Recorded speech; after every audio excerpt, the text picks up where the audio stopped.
Okay. All right. Thank you, Swo. Thank you.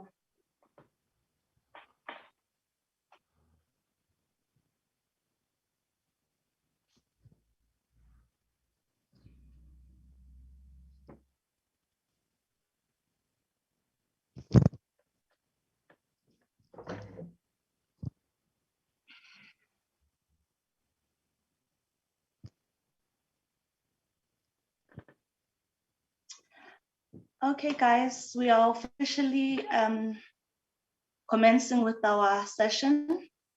And I would like to greet everybody, my fellow African brothers and sisters, and everyone who is part of this interactive virtual session from across the continent and the diaspora. My name is Takane Kambane, and I am thoroughly excited to be this session's moderator. That's taking place on the third day of BDB's 2021 summit, held under the overarching theme, Young People in Africa, Collective Participation and Power Beyond the COVID-19 Pandemic. This is indeed a 1 hour session, and we would really like to make it as insightful and as impactful and of course as interactive a discussion around the topic of young people challenging injustice and the generation.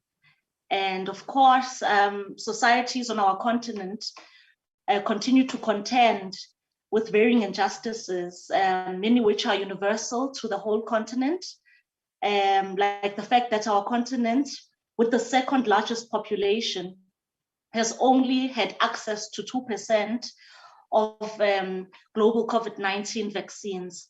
And then, of course, there are those injustices that are unique to particular communities and certain demographics, like injustices that are faced by women or young people. And interestingly, young people on our continent happen to be very proactive in addressing these intersecting inequalities and injustices.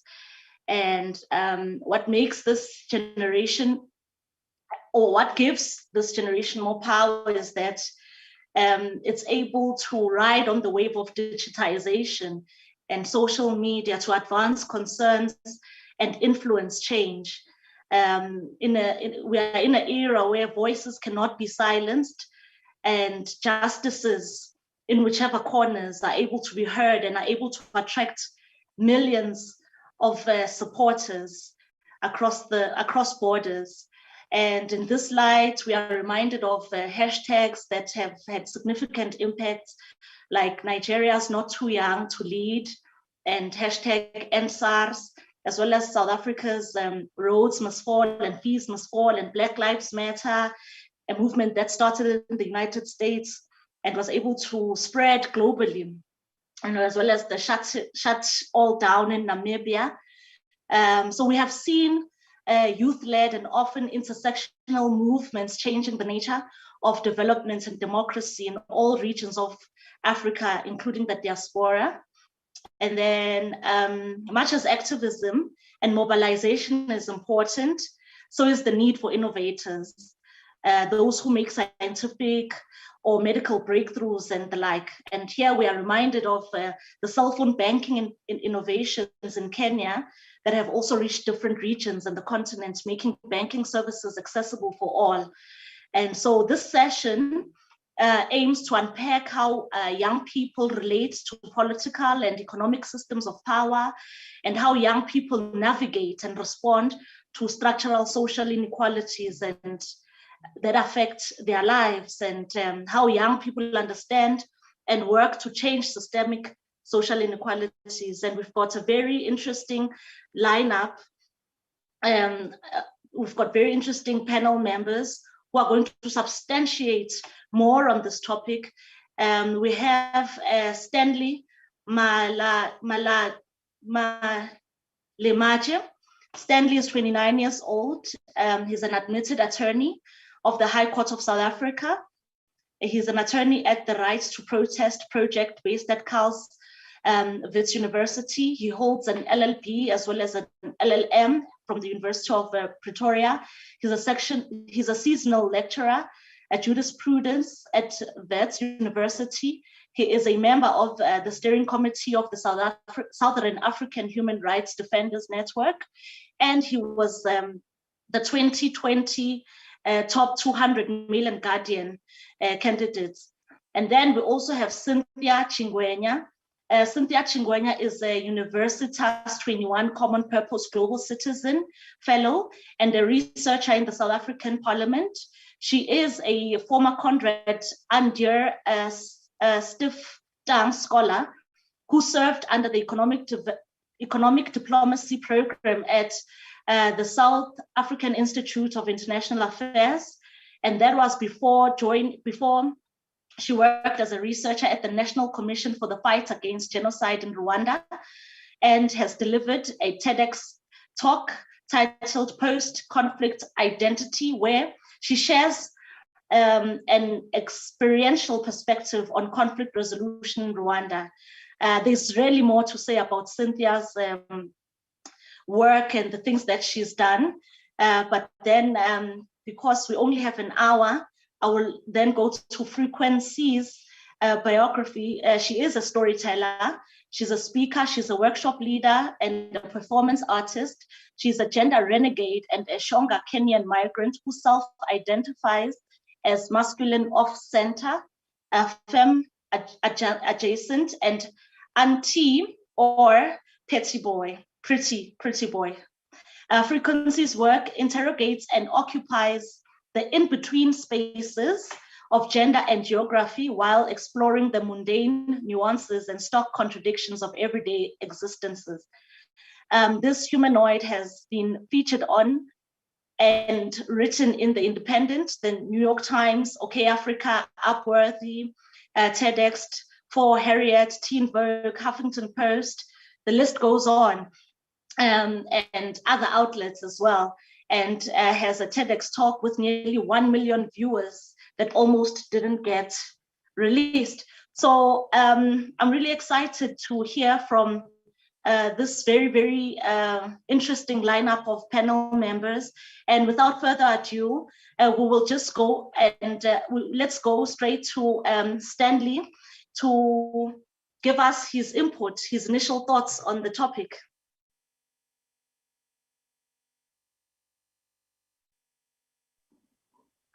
Thank you very much, Tsakani, and thank you for having me. Good afternoon to all the viewers on different platforms. So basically, I will be talking on my focus area in my line of work as a human rights lawyer, which is the constitutional right to protest.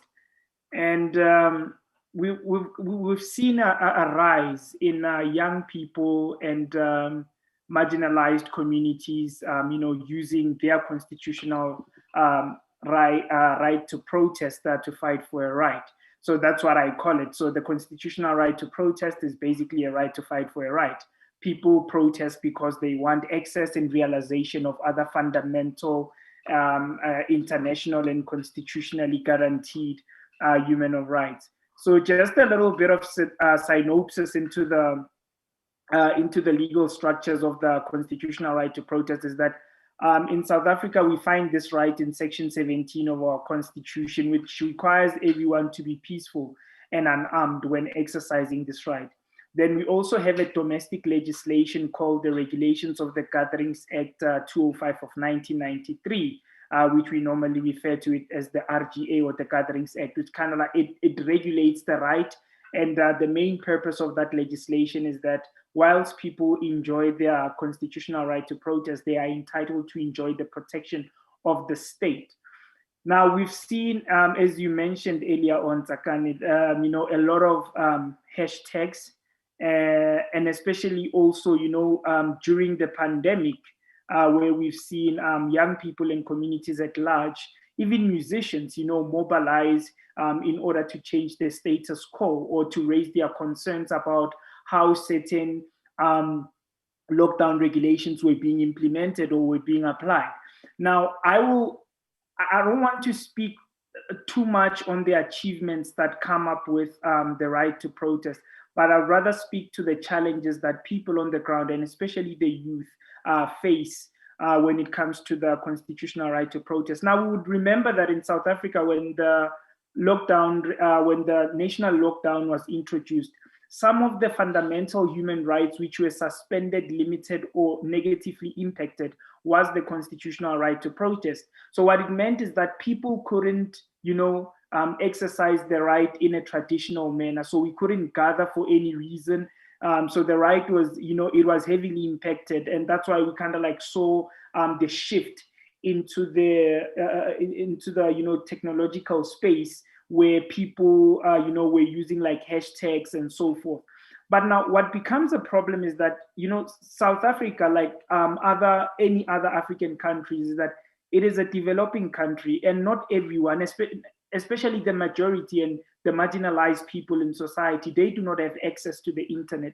So immediately when you tell people that they must exercise their constitutional right to protest by means of using like hashtags and so forth, not everyone has access to that platform. So it kind of like it muzzles what the lockdown and the coronavirus pandemic and the laws that came with it actually muzzled the youth, and to a greater extent muzzled the most marginalized in our society.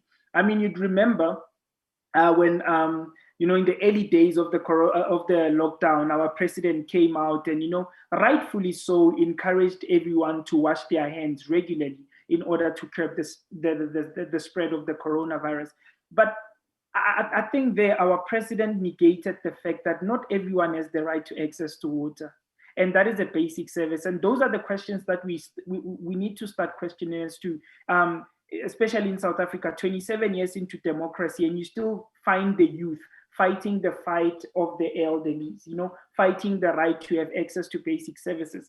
I think those are the things that we need to, really need to start questioning. And, the youth must be fighting for, I'm not saying that what the youth is fighting for just because it is a bit archaic and, and it comes from the olden ages, it's a bit irrelevant. It's still relevant, but we need to have a society where the youth is like, preoccupied with relevant fights which are relevant to the youth structures, and, things like fighting for access to higher education, and especially looking at the majority of who fights for that right. It also poses another question into our democracy as to until when is the next generation of the youth is going to keep on fighting for the right to access to education.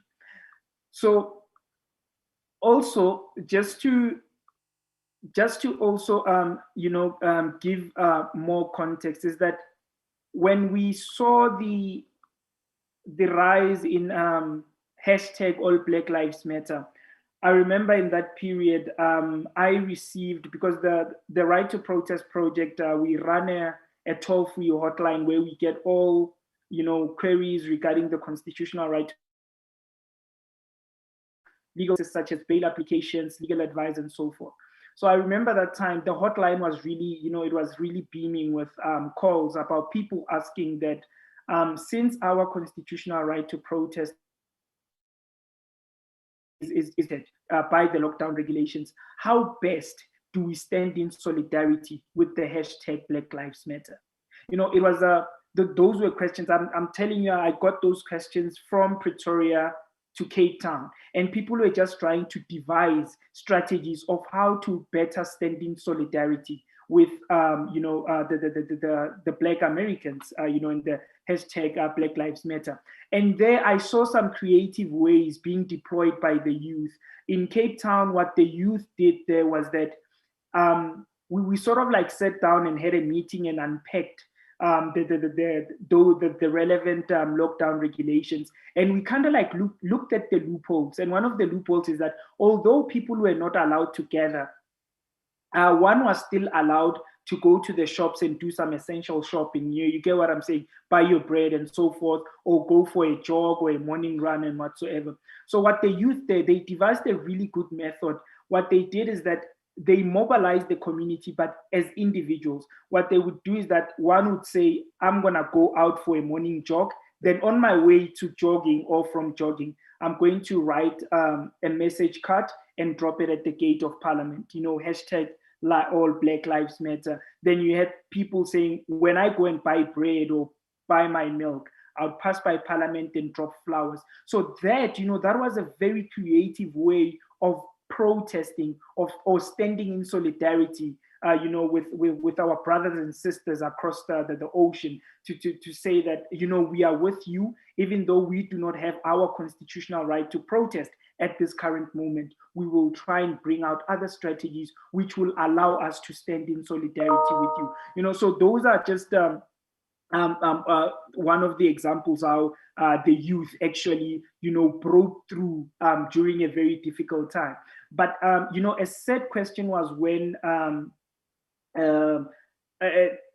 I think it was a school child who phoned in and said, look, as school children, we want to go and stand next to Parliament and raise our placards.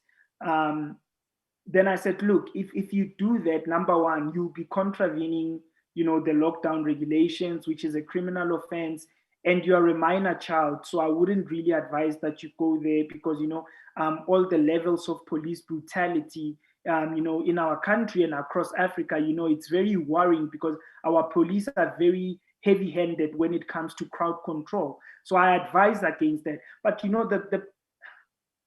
a rather sad response from that boy was that, no, but I am white, so I don't think the police will shoot me, right? So now it raises a very alarming question to say, even like, what do we start saying when even minor children are starting to become aware that actually police brutality in African states is somehow reserved for the black skin, right? Because, I mean, with confidence that, no, I'm white, I don't think the police would shoot at me. And I was, at the same time, it was a fact, and at the same time, I was shocked to say, look, I mean, as an attorney, what I have to do is just to give you advice. What you do with it at the end of the day is really up to you. But those are the type of, types of mechanisms that are being deployed by the youth. The youth, back then, what is, the situation might be sad, but it's also, it kind of like lifts up the weight of our shoulders a little bit, to an extent that back then race was used to oppress people. But right now you see the youth deploying race to liberate other people or to stand in solidarity with other people, to say, look, if I'm not going to get shot because I'm white, so I might as well go and stand in solidarity with them. Then I know that, okay, at least I won't be injured, and at least my concerns or my issues will be put up across the line. Tsakani, please tell me how many minutes I've got left. Otherwise, I can talk the whole day. I can see, because Stanley, you've really already said a mouthful. Maybe let us reserve what you have left to say for questions later. Yeah. We will come back to you, Stanley, because you've really touched on a number of interesting points. What stands out for me is the fact that indeed this pandemic and the COVID-19 restrictions have really forced all of us to do things differently. And it's created a dichotomy between trying to save lives, because these restrictions, as harsh as they may have been in terms of the impacts that they've had on our lives, the bigger goal is to save lives. So it creates a dichotomy of our traditional rights that we all know, of protesting and doing everything that we know we are constitutionally enabled to do, as well as what the restrictions aim to achieve, which is to save lives in the bigger picture. Exactly. Yeah, so those are just some of the things that stood out, and we will certainly come back to you. And I would also want to remind everyone who is joining us virtually to participate, to please send in their comments and their questions. And so Stanley, will come back to you. Can we go to Cynthia? Can we hear from Cynthia, please? All right. Thank you so much, Tsakani, and thank you, Stanley, for the insightful contributions you shared, especially from an experiential perspective, because these are experiences that you have seen and gone through in South Africa, and they're very peculiar to you. So it's imperative that you bring that insight into the discussion and we share with the rest of the panel. And this is such a heavy topic. We're going to be speaking about youth participation in injustices. And if you look at injustice in South Africa, and not just in South Africa where I'm from, but also in the African continent, there's legacies of violence that date back to colonialism. There's legacies of violence that date back to post-independence eras in many African countries, but also in South Africa, post-apartheid era, where you have police brutality. So there's so many instances of injustices that we need to deal with as a continent. So it's such a big and broad topic. But when we go to this year's theme, or the directives that we got under this year's theme, which is looking specifically at what young people have been doing to ensure that we speak about injustices and we redress them, I am drawn to the cases of Nigeria. And the reason I would start in Nigeria first is particularly because we've seen some positive outcomes of protesting and various movements that have been addressed to look at issues that were not being addressed by the government. So the first one is the Not Too Young to Run bill. Tsakani made reference to this one when she was introducing the panel. And Not Too Young to Run was basically an age reduction bill to say that the Constitution says you cannot run for this position until you're 40 years. You cannot run for this position until you're 30 years. But if you look at the majority of Africa's population, it is young people. And there are implications of having the elderly detecting or directing the development path of Africa, because for youth, Africa that has got a very youthful population. So it is essentially unrepresentative, because you're having someone else who is not within your same age cohort representing you in decision-making processes. So they cannot comprehensively represent you because, first of all, they're not young, they're not a youth, and they're not experiencing half the issues that the youth of the continent are going through. So the age reduction bill, or the Not Too Young to Run a bill, was started around the 2016 in Nigeria. And we saw this gaining a lot of traction, a lot of people joining in to finance the bill. And eventually in 2018, President Buhari in Nigeria then enacted the bill into law, and age reductions were effectuated. So for example, if you were to run at 30 years, this was reduced to 25. And for governorship, and we know in Nigeria, it is a very powerful position to be a governor of a state. So that was reduced from the age of 35 years to 30 years. So that's just one of the examples where protests and movements have actually yielded very positive outputs towards the initiatives that young people were advocating for. Now, the other movement that we also saw again in Nigeria was the End SARS movement, and this took place towards the end of 2020. Although it began much earlier, we saw a lot of mobilization towards the End SARS movement. We saw a lot of campaigns in October 2020, and eventually the government of Nigeria then dissolved the SARS, which is the Special Anti-Robbery Squad, which was being accused of mass human rights violations and disregard of human rights again in Nigeria. So this is another example where protests and campaigns have actually worked for the better of the people. And this is largely driven by young people of the continent. If we're coming back to South Africa, we saw the Fees Must Fall movement, which really had the Department of Higher Education and Tertiary DHET considering alternative methods. So we saw more funding going into the SETAs, the Sectoral Education and Training Authorities.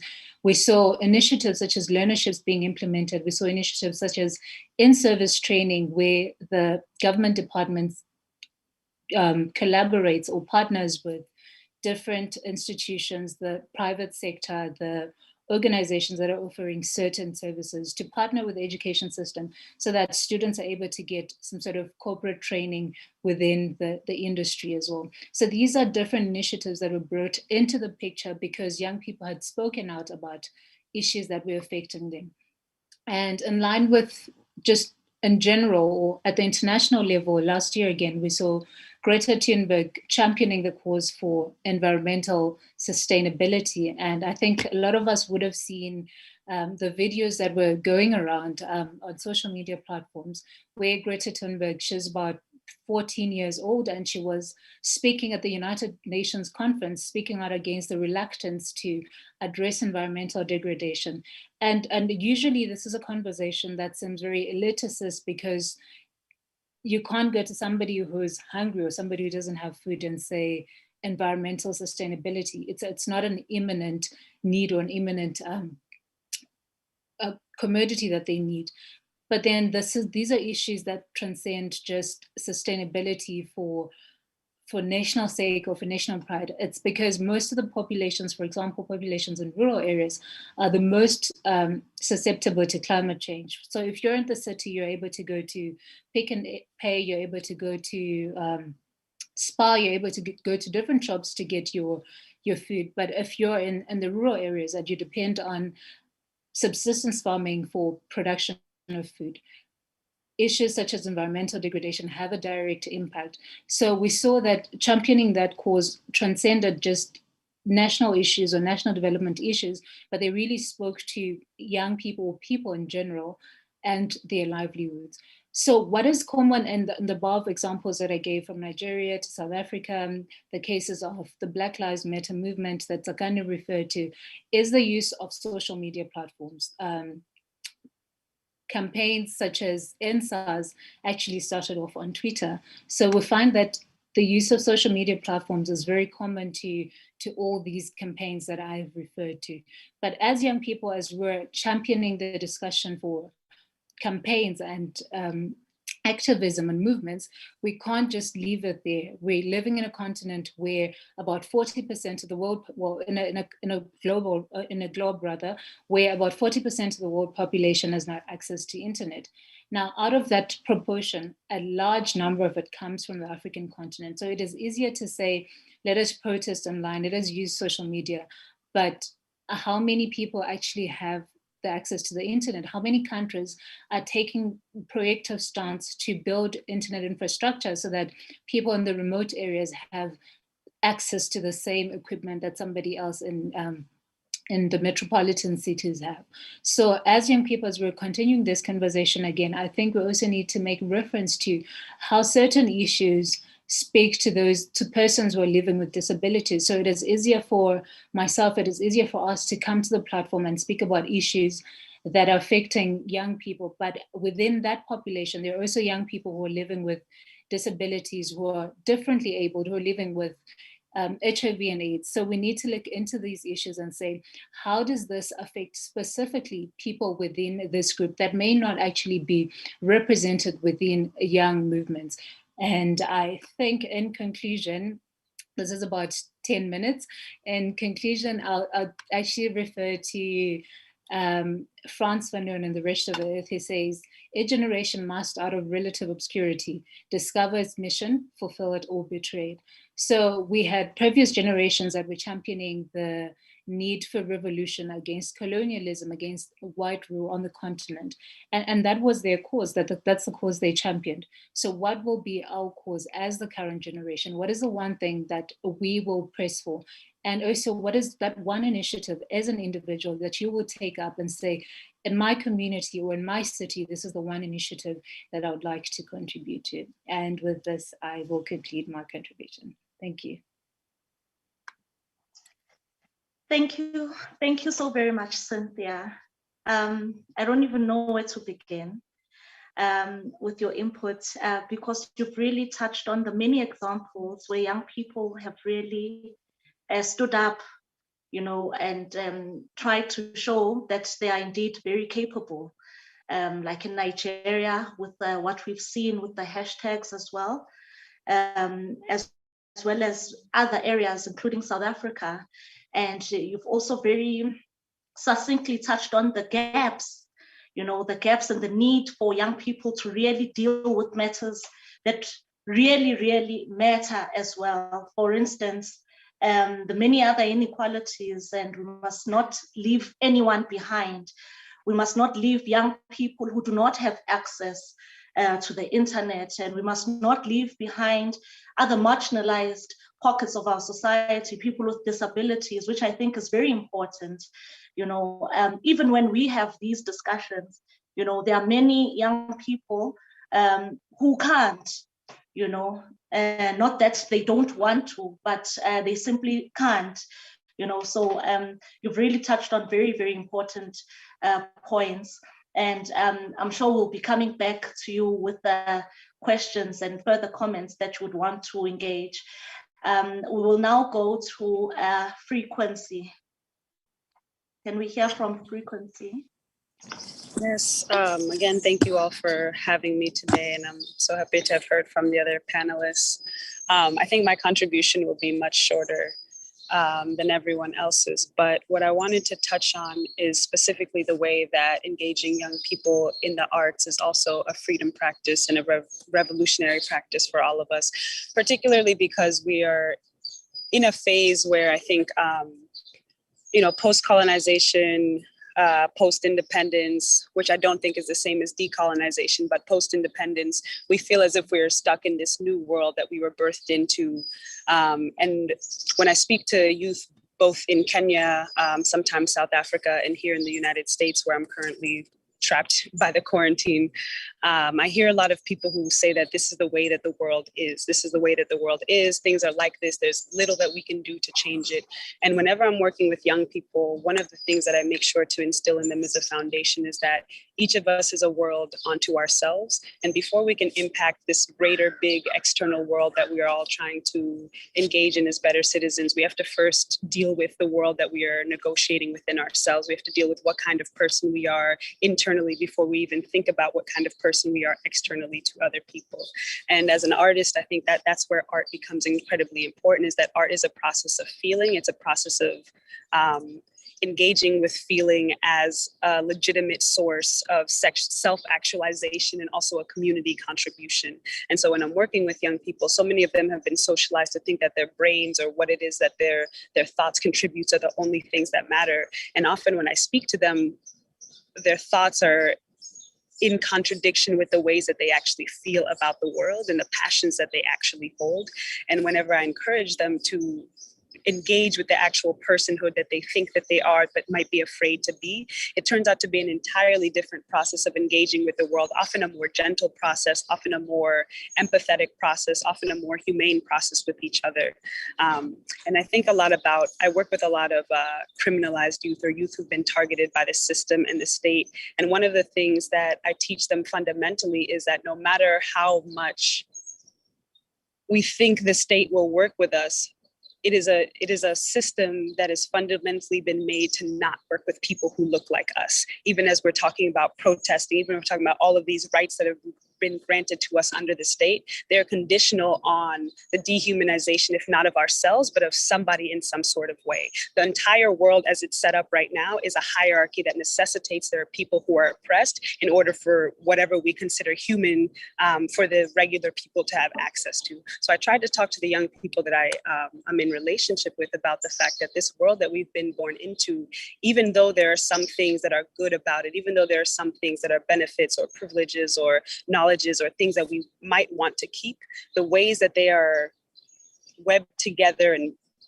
are just not able to be sustained into the future. And we have to be unafraid to let go of everything that is in order to be able to get everything that is deserved and everything that we want and everything that we actually are fighting for. And again, the reason I think it's so important to be working with young people is because us as adults, and I say this as someone who's 29 years old, so some people still consider me a youth, but young people are some of the few people that are like a blank slate, right? When you think about learning, when you think about the process of learning, we as adults are actually spending a lot more time unlearning than it is we are spending time learning. So I work with young people so much because this is an opportunity to teach based on curiosity and based on that part of us that is innately human that I think living in this world takes away from us. And as an artist, I think one of the greatest privileges and benefits that I've had is that artists are some of the few people in this world that are socialized to retain their imagination and retain their creativity, which in some way means retain your youthfulness, right? And so when people ask me why it is I'm often in relationship with young people, I say it's because young people want to be in relationship to me. And I've had to sit and wonder what it is that makes young people want to be in relationship to me. And I think it's that process of continual discovery, that process of continual questioning, and that process of continual becoming, and saying that all of this that is in front of us is, but it does not have to be. What is can always become something different. And also what is came from something that was different.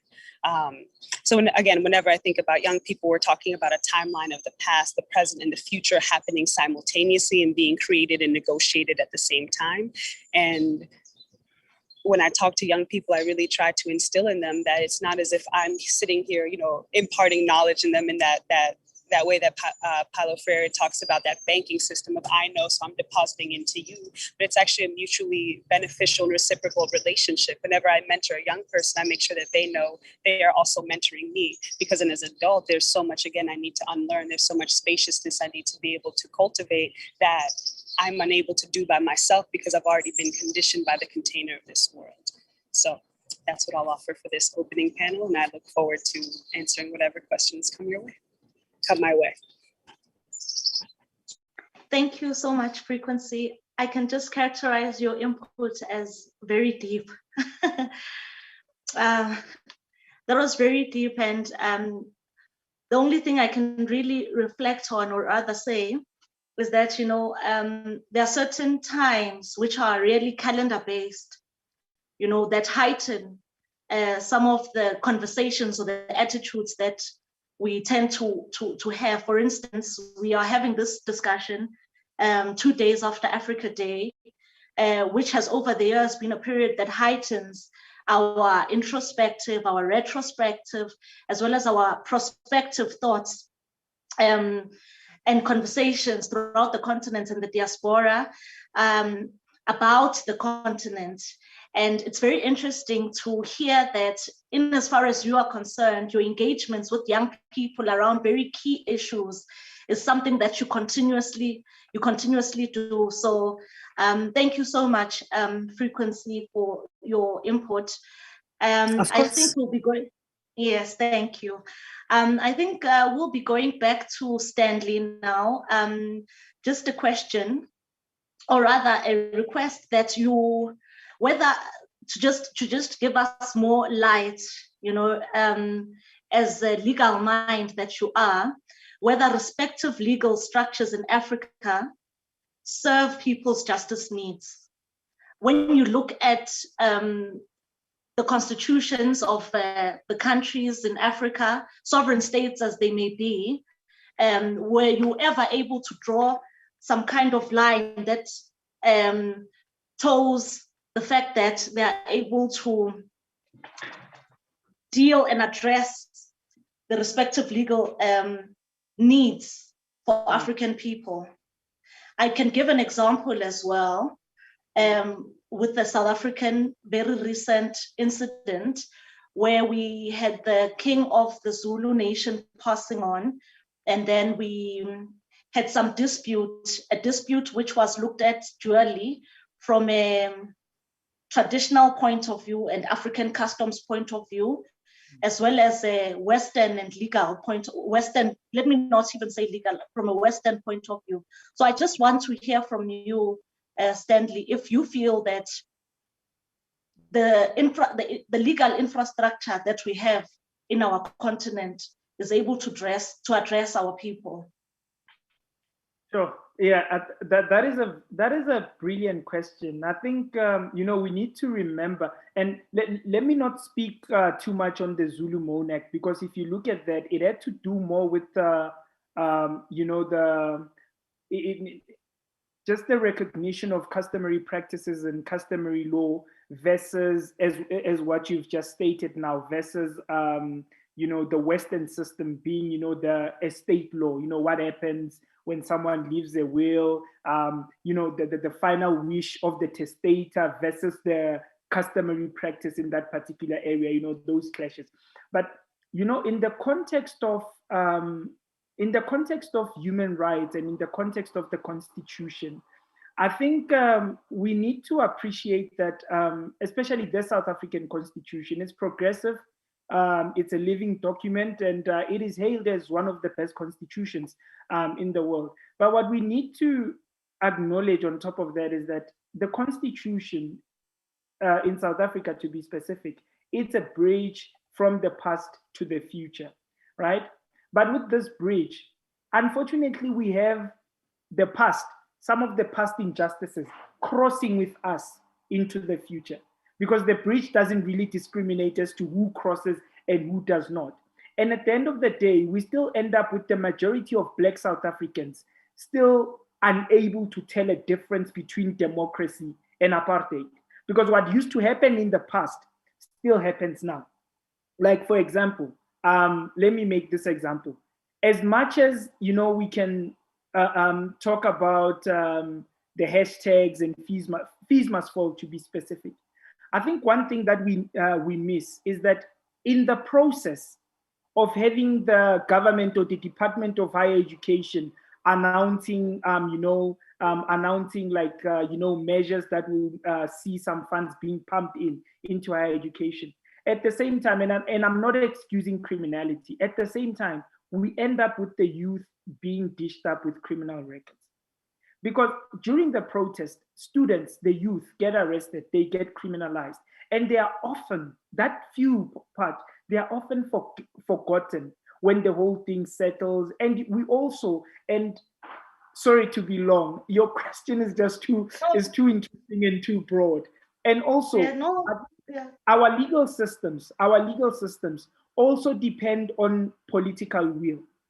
In South Africa, in many African states, unfortunately, we have the lack of political will. As much as we can have a great legal system, as much as we can have a great constitution, if there's no political will, the rights in the constitution will never materialize.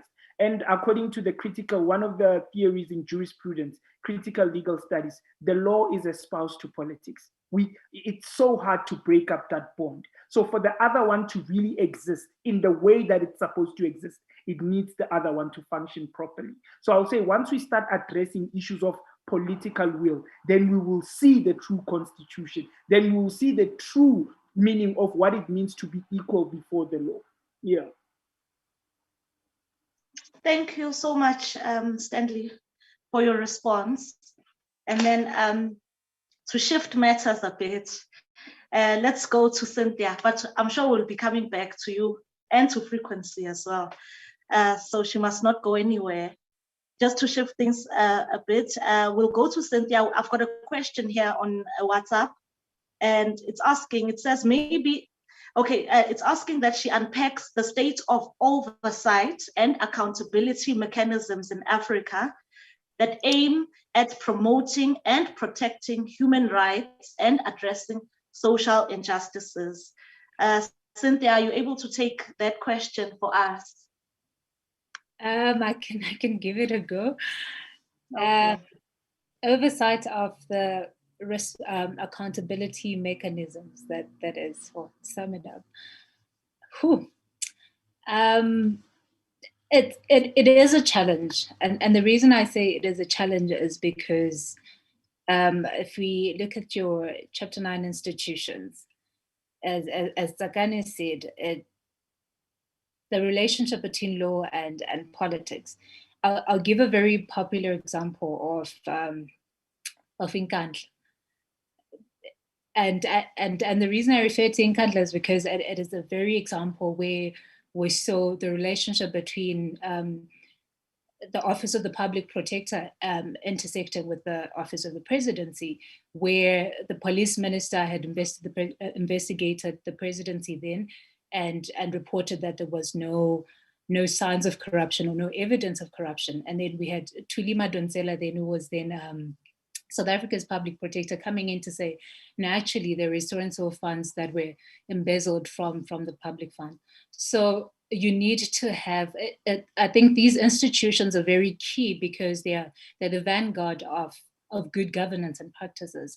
If you don't have mechanisms for accountability, our politicians and people within positions of power can get away with injustices, they can get away with corruption, they can get away with misconduct and misuse of public funds. So while the institutions themselves are necessary and they should be established, I think the question that we should be looking at is competency within these institutions. So you could have a very wonderful Office of the Public Protector, you could have a very wonderful Ombudsman office in the African Union, but are individuals within these institutions taking the initiative to question our politicians? Are they taking the initiatives to exercise their right, even at the expense of fame or political relations that they may have with people in positions of power?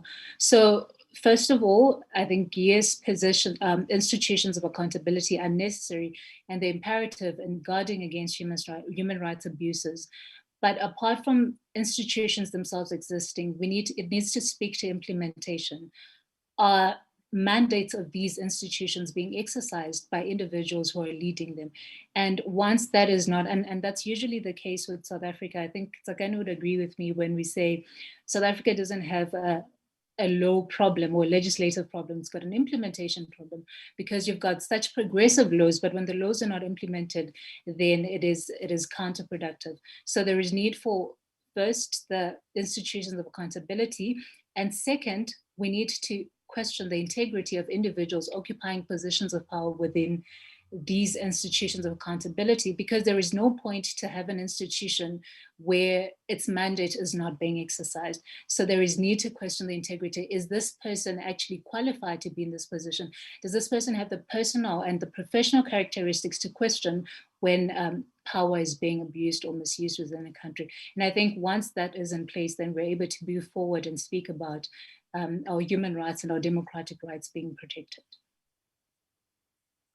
Thank you so much, Cynthia. And Cynthia, you actually touched on a very interesting quote in your initial input of Francis Fanon that speaks about each generation must, out of relative obscurity, discover its mission, fulfill it or betray it. Similarly, Dr. King Jr. noted that the struggle is never really won. You earn it and you win it in every generation. And that every generation has a struggle and a mission. So I would want to start with frequency. Frequency, what do you feel is your mission or our mission as this generation?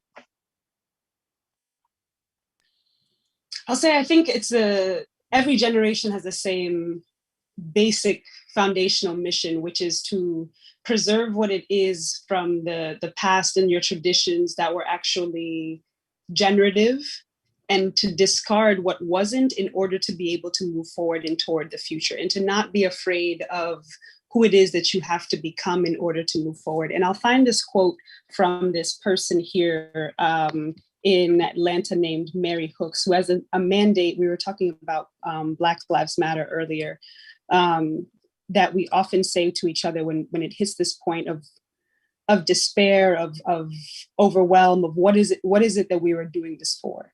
And we say the mandate for Black people in this time is to avenge the suffering of our ancestors, to earn the respect of future generations, and to be willing to be transformed in the service of the work. And I think that that's important because it talks about, that past, that present, and the future, and the simultaneous timeline that we are living on right now. Everything that we do right now is in relationship to everything that has happened, and is in relationship to everything that will happen. And so when I talk about what it is that I'm rooting myself in right now, and when I work with young people and even people who are my age and older, I'm rooting them in the fact that this moment that we're in right now is a consequence of a past and will have consequence in the future that we're in. And we need to live in that reality and not live as if the moment that we're in right now is only of consequence to this place that we're in and the people that are around to us. And so I tell people often that, yes, we pay reverence to our ancestors, and we should also be living our lives as if we know that we are going to become future ancestors for people. And when thinking about who, when my progeny calls back, I think about when will I appear when they're calling for different ancestors. And I think about I'm the person that I want people to call when they say, I want to think about freedom. I want to think about possibility. I want to be able to look at this world the same way my grandmother, who was a Mau Mau, looked at this world and said, this is a container of impossibility, but we believe ourselves to be possible, regardless of what it is, the definitions that have been told to us about humanity, about the possibility, about the futures of what it is. So. Thank you so much, Frequency. And I love the fact that you look back to the past injustices that were that's impacted our ancestors. And there's some people in some circles that feel and believe that maybe our mission, you know, looking at where we come from as an African continent and an African people, you know, that maybe for us to equalize, because if you look at the IMF and the debt that is owed by African countries to places like the IMF, and we look at the past injustices on us as a people, there are certain people who feel that our mission, if we are to regain the dignity of our ancestors, would be to fight for reparations. You know, to fight for reparations and to wipe out the debt that our so-called African states owe to institutions like the IMF. I would want to be interested as well in what Stanley thinks about this. Stanley, what do you think our mission is, or rather yours as an individual, or one that you feel, you know, we should be really looking at as this generation? I think as this generation, our mission should be focusing on where the power lies, right? In terms of political power, in terms of the power that will see the rights in the Constitution realizable.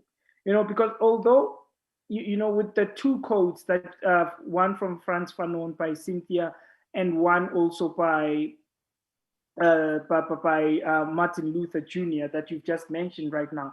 You know, when you said those codes, you know, my question was that if we look into reality, why don't we start questioning why the struggle is always subjected to the Black people? Why is it generation out? Those who are struggling, those who must find their mission must be the Black people, the Black youth. At what point in life is the Black youth going to leave without struggle? So I think that should be the question that I think as youth, we should be, you know, puzzling with. At what point in South Africa, at what point in South Africa will we go into a new academic year without hashtag fees must fall?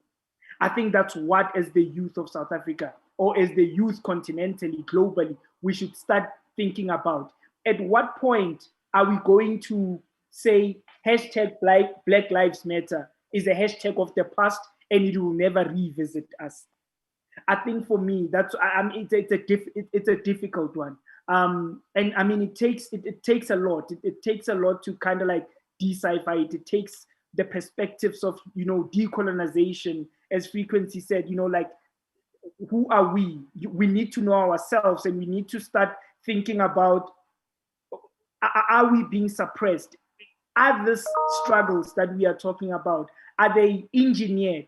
And how do we enter the system and sort of like break them apart so that next year, come 2022 in South Africa, January, we do not have fees must fall again. And we do not have political leaders likening the struggle of black children to a, you know, American soap opera series. You know, that's just we need to focus, where does the power lie, and how do we grab hold of the power and use it to the best of our ability as the youth. Yeah. Stanley, those are very, very critical questions that I'm sure that young people ought to be asking. You know, I really think those are very important questions. And I also would not like to leave Cynthia out. Cynthia, who's the one who initially brought these quotes to our attention. Cynthia, do you have any thoughts on our mission as this generation?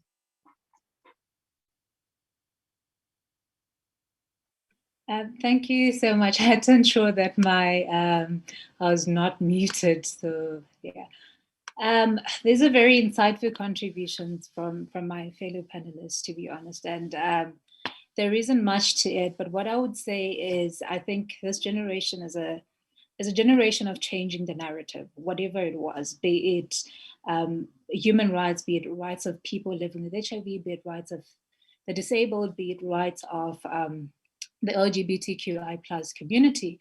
This generation is disrupting the norm. We're not waiting for parliament to give us the platform. We're not waiting for governments to give young people the platform to speak, but young people are creating platforms, and they're taking up alternative methods of expressing, either through various movements, through campaigns, through living lives or that are not conforming to what our societies have set up for us. And I think that that's really one of the big issues. We're also challenging. I was actually making reference to the growing literature of even African academics questioning colonialism and saying we need to localize education. It needs to speak to the context in which it is being placed in. So for example, in South Africa, we're speaking about people learning in isiXhosa, people learning in different languages, and that conversation is coming to the fore. But back then, people would just learn in English despite the challenges that people are facing. So one of the things that I'm picking up is disrupting the norm and challenging whatever it is, be it gender rights, be it more women choosing to go to work instead of child rearing. So it's so many things that young people are challenging, and they're changing the narrative to tell a different African story, to say we're not a dark continent that just says whatever is said upon us, then we're taking as it is, but rather we're using different platforms to champion our own cause and tell a different African story. And I think the world is responding as well. And we're seeing a lot of inclusiveness being talked about, a lot of sustainability, but before it was prescriptive, we had to follow the Western way, the Western model of industrializing, the Western model of living. But now we're hearing of inclusivity and sustainability, and that's really an indication to our narrative going to the global and the international arena, and also being included. So I think I'll conclude with that. It's about 3 minutes before time.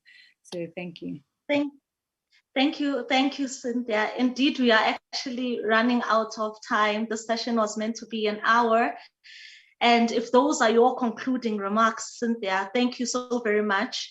I would just like to check with Frequency and Stanley if they've got closing remarks. We only have 3 minutes left in this session.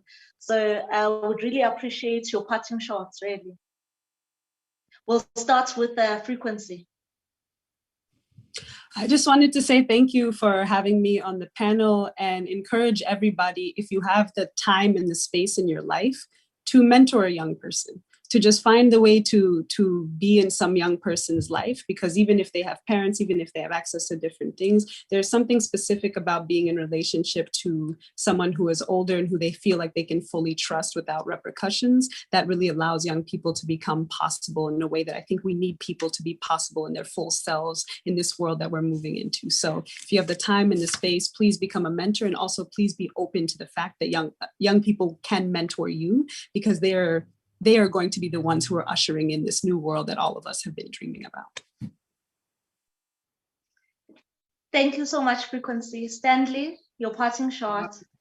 Yeah, also thank you very much for having me. And I think such platforms, are a stepping stone towards the change that we envision as the youth of, this world.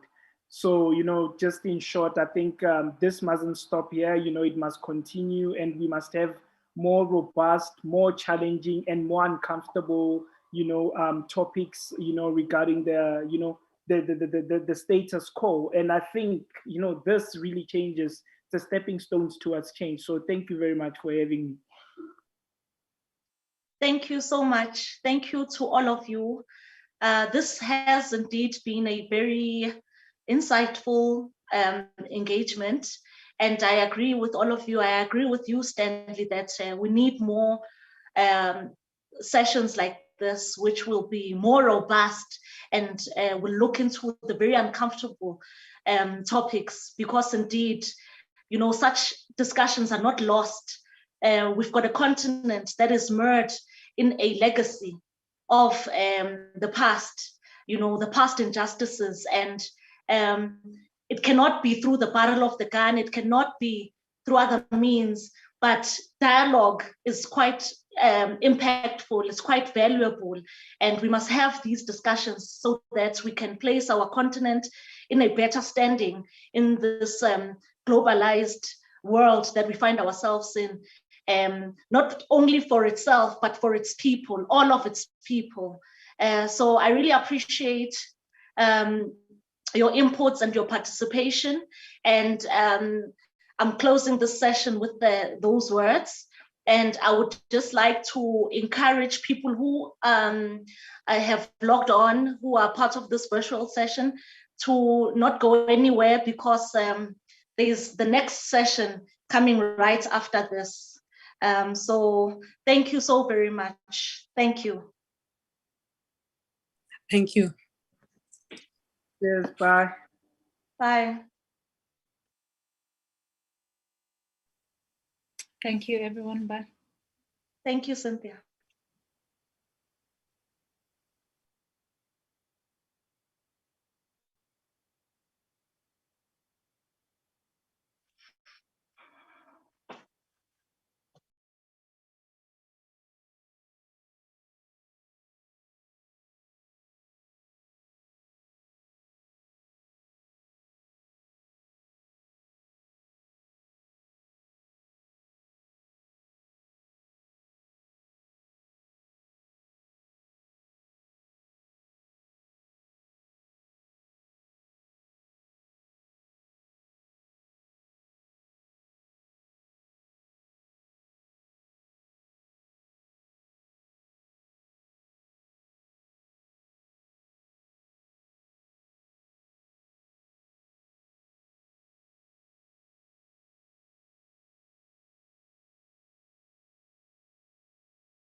Hello. Just check. I'm all right, thanks. Just checking if my sound is okay.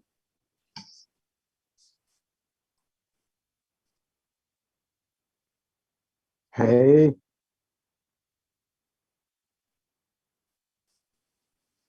No, okay. Oh, Lesego and Kuzenai are the ones who are not in yet.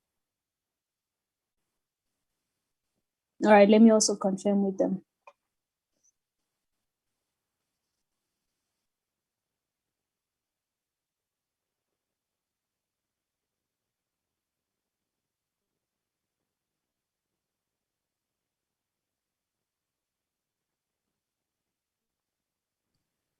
Hey, Elijah.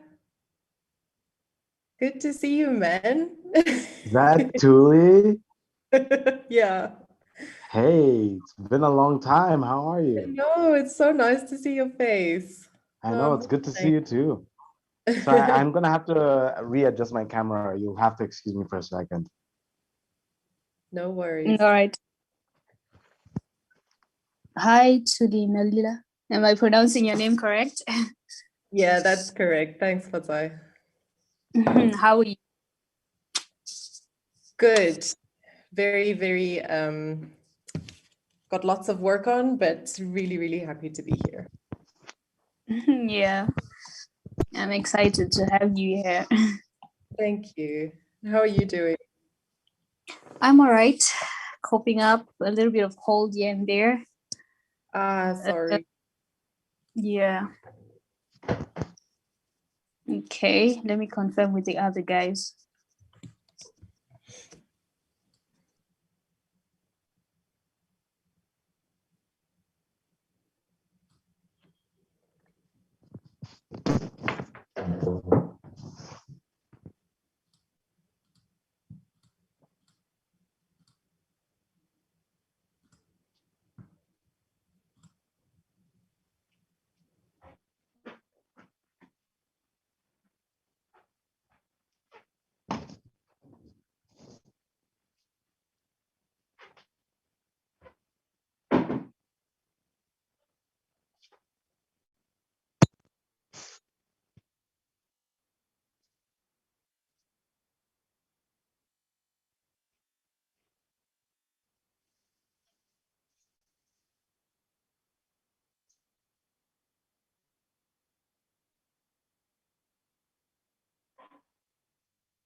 sorry, as we wait for the others, did you guys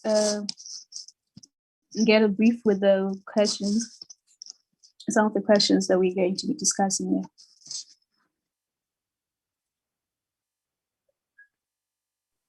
I did not get a brief, but I like to think on my feet. So do you want to brief me? Okay. Same here on both counts. I didn't get a brief either, but I also am happy to think on my feet. Oh, that's great then. Maybe as we wait for the rest of the team, the questions that I had, mainly on, since you saw the topic that we're going with, I'm sure you received that one. I think that was on the flyer. Dancing through the pandemic, resilience and new opportunities. So we're hoping to talk about how the COVID-19 pandemic affected dance in the different countries in Africa, and how dancers were able to maybe be resilient and do something about it and continue, or if they had to wait and have a break before coming back to dance. We'd like to discuss some of those, and we'd also want to discuss into if dancers have had a break, like what type of skills, okay, or rather what do they have to do and what's necessary to, you know, make yourself more resilient if disasters are to happen. How can we help dancers to be able to land on their feet after disasters like the pandemic that we just had? And yeah, mostly opportunities that are there on the digital space internationally here in Africa, and how the dancers and how artists in general can be able to access those. So yeah, those some of the things that we have, but we'll go through with them in a series.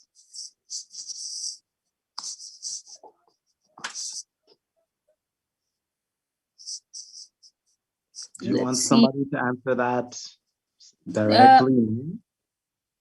Okay, so what we had first in mind was to start with a video of experiences that dancers have been having. We tried to compile like different videos from across Africa of how dancers have been, you know, experiencing the pandemic.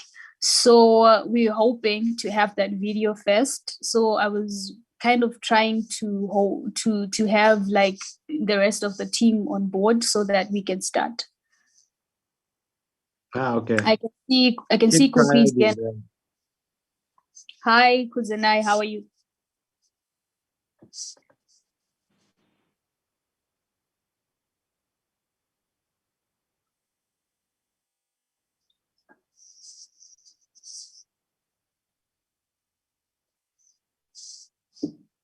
All right. So we'll start with the video.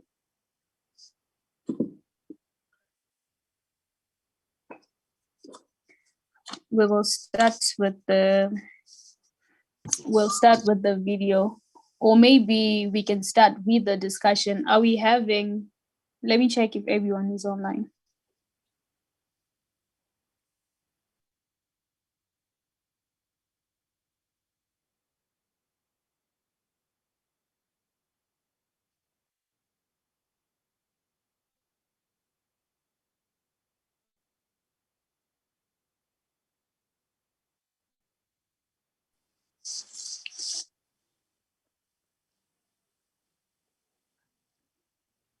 Hi, everyone.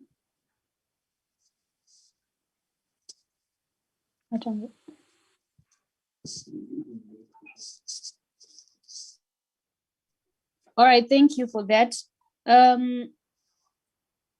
Maybe may you please play the video? I'm sure it was sent to you by Plot.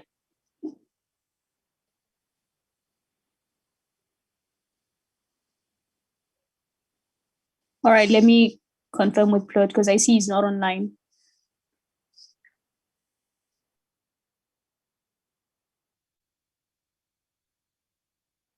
All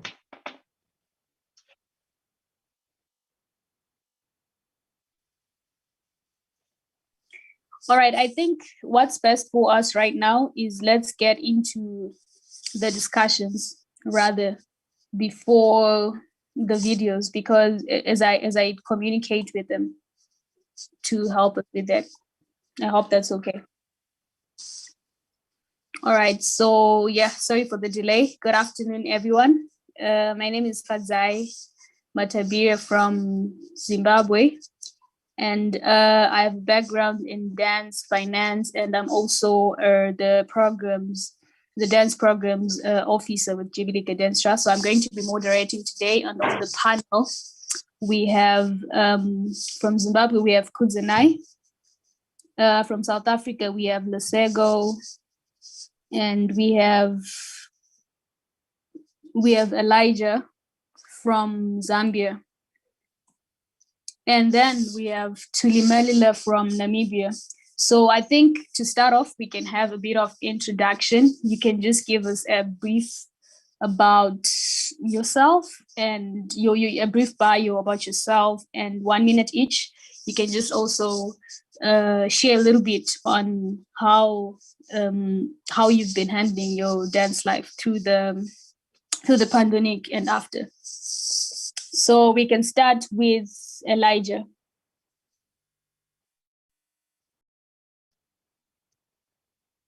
I was hoping I wouldn't be first. Yeah, so anyway, guys, can you hear me? Yes, we can hear you, Elijah. Go ahead. Okay. How long should this be? Like 1 minute, 30 seconds? 1 minute tops. 1 minute Okay. tops. Less is okay. Awesome. Yeah, so Elijah Ziambo here from Zambia. So I guess I can say from the dance side, I'm a break dancer. I used to perform in a break dance group called BBM, and it was one of the pioneering crews of break dance in Zambia.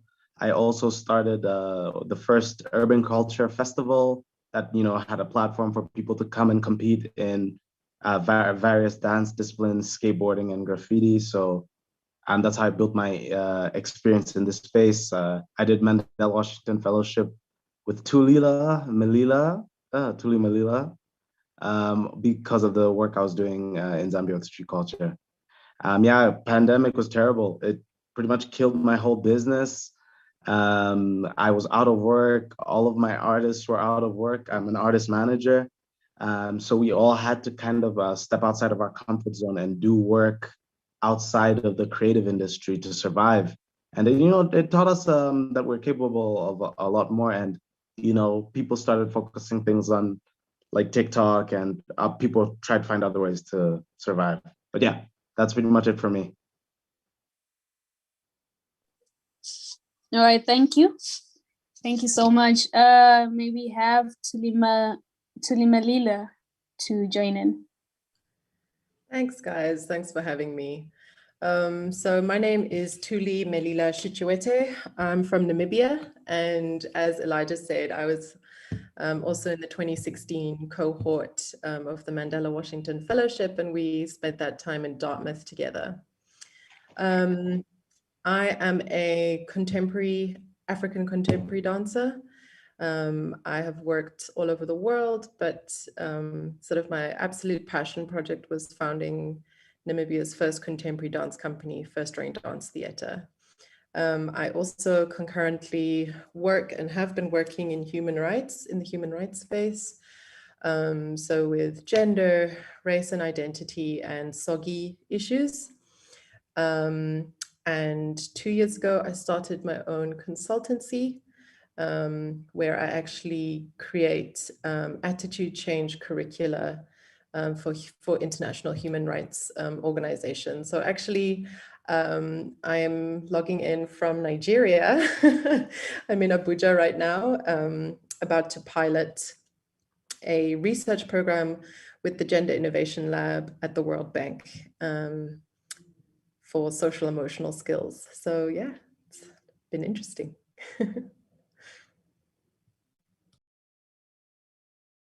All right, thank you. Thank you for that. That's very interesting to hear that you've also been into human rights and gender. So we can move on to Lesego. Lesego, please share your bio for us. Hello, everybody. Thank you so much for having me on the platform. My name is Lesego, Lesego, and I'm streaming from Soweto. I'm at the Winnie Mandela commemorative blanket store. We've got her blanket right behind me. Yeah, so basically, what do I do? I'm a dancer, I'm a choreographer. Recently started being a creative producer, which has been amazing for me personally in my personal growth as a performer. I think what COVID-19 did is that it pushed us all, you know, as Elijah said, it pushed us all out of our comfort zones. We could not necessarily rely on the performance aspect of our talent. So what I discovered, so we all discovered hidden talents. So one of my hidden talents was using my voice and being an advocate for art, being an advocate for the rights of artists. I'm currently actually in between a show. We've got a fashion show going on here in Soweto for Zal Clothing. So I'm actually in a Zal blanket at the moment. So, you know, I think COVID has really pushed us all outside of the box. So since the if you want to call it, the stages have been open or whatever the case may be, I haven't actually stepped on stage to dance. I've been leaning on the other talents that I discovered through COVID. But besides that positive side, I think I can equally say that COVID had a devastating effect on performers and our dignity as people, because once you can't work and once you can't do what you're supposed to do, it really cuts at you as a human being and as your dignity. So I think that's the worst thing that we saw: depression, suicides, and that kind of thing. But yeah, I think we're gonna have more time to talk about that. So I'll stop there. Thank you.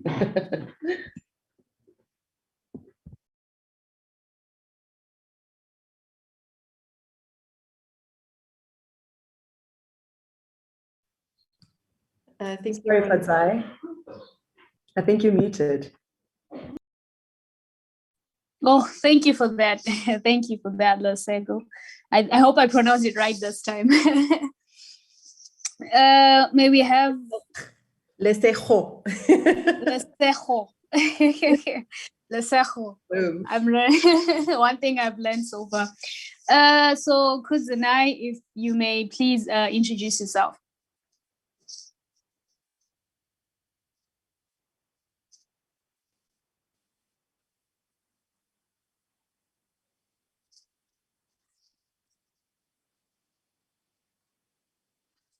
All right, thank you.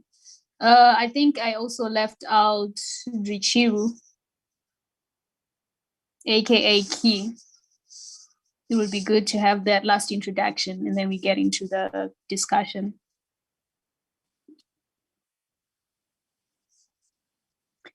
All right, that's all right. Thank you for that. So, okay, to start off, we've already gotten into a bit of how the pandemic has affected dancers.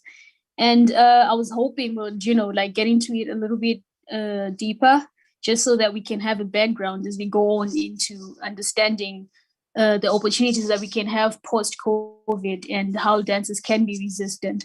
So maybe if we could discuss a little bit more in terms of more in detail, but yeah, in the short space of time that we have, just to understand what exactly that you've had to, did you have to partner with other people? Did you have to, learn some things I understand that you discovered some talents that you had already. So maybe we can have, since we don't have other people online, how was it staying sustainable in the dance industry during the pandemic? How did you manage to make it? I had Elijah talking about pushing side hustles outside the creative industry. What kind of side work what were you doing outside the creative industry? So maybe we can start with Elijah on that one, and then we can move on to Lesego. This is even a story I'm very proud to tell. You know, when I started my hip hop festival, Street Culture in Zambia, I went to a business incubator so that I could learn how to build an organization and not just an event. And I got to meet a lot of, people who were starting their own startups, whether it was like fintechs, apps, food companies. And I found myself in a network of entrepreneurs. And these were just like, normal Zambians who just had these ideas and they knew which people to talk to take the ideas to the next level. Not necessarily people who had a lot of capital or anything to start out with, but just young, organized people who managed to turn the ideas into real companies. And through the pandemic, I was just thinking, I was like, all of the dancers around me are saying, oh, since we can't perform, we just have to try and do dance classes online. And everybody was saying that. And I'm just like, if everybody has one idea, but nobody's making money with that one idea, then there's something wrong. I was like, these dancers need business development. They need to think like businesses. So I went to a couple of like Lusaka dance groups, and I told them to go seek international investment to open their own club so that they don't have to wait for people to hire them to perform, but they can be setting up their own performances at their own high-end venue in the city. And we've actually made great strides in securing this investment. So all of these dancers will be co-owners of that venture, and they'll have their own like nightclub, but that's centered around dance performances. That's one way they're hoping to make money in the post-COVID era, because they know that there won't be as many outdoor events. So maybe they can try and capture audiences with their own indoor entertainment.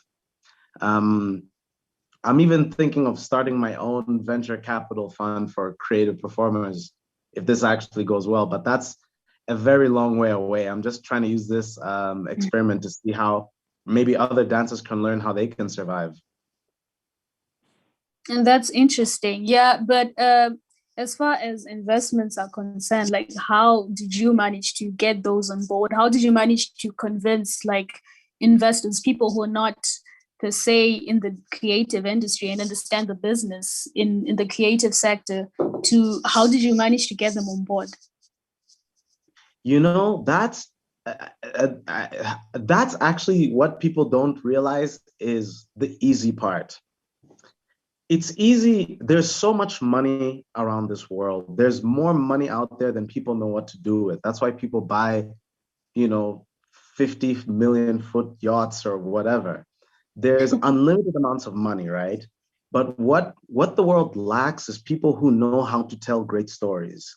Like, I'm just coming from the first ever skate park that was built in Mongu, a small remote town in Zambia.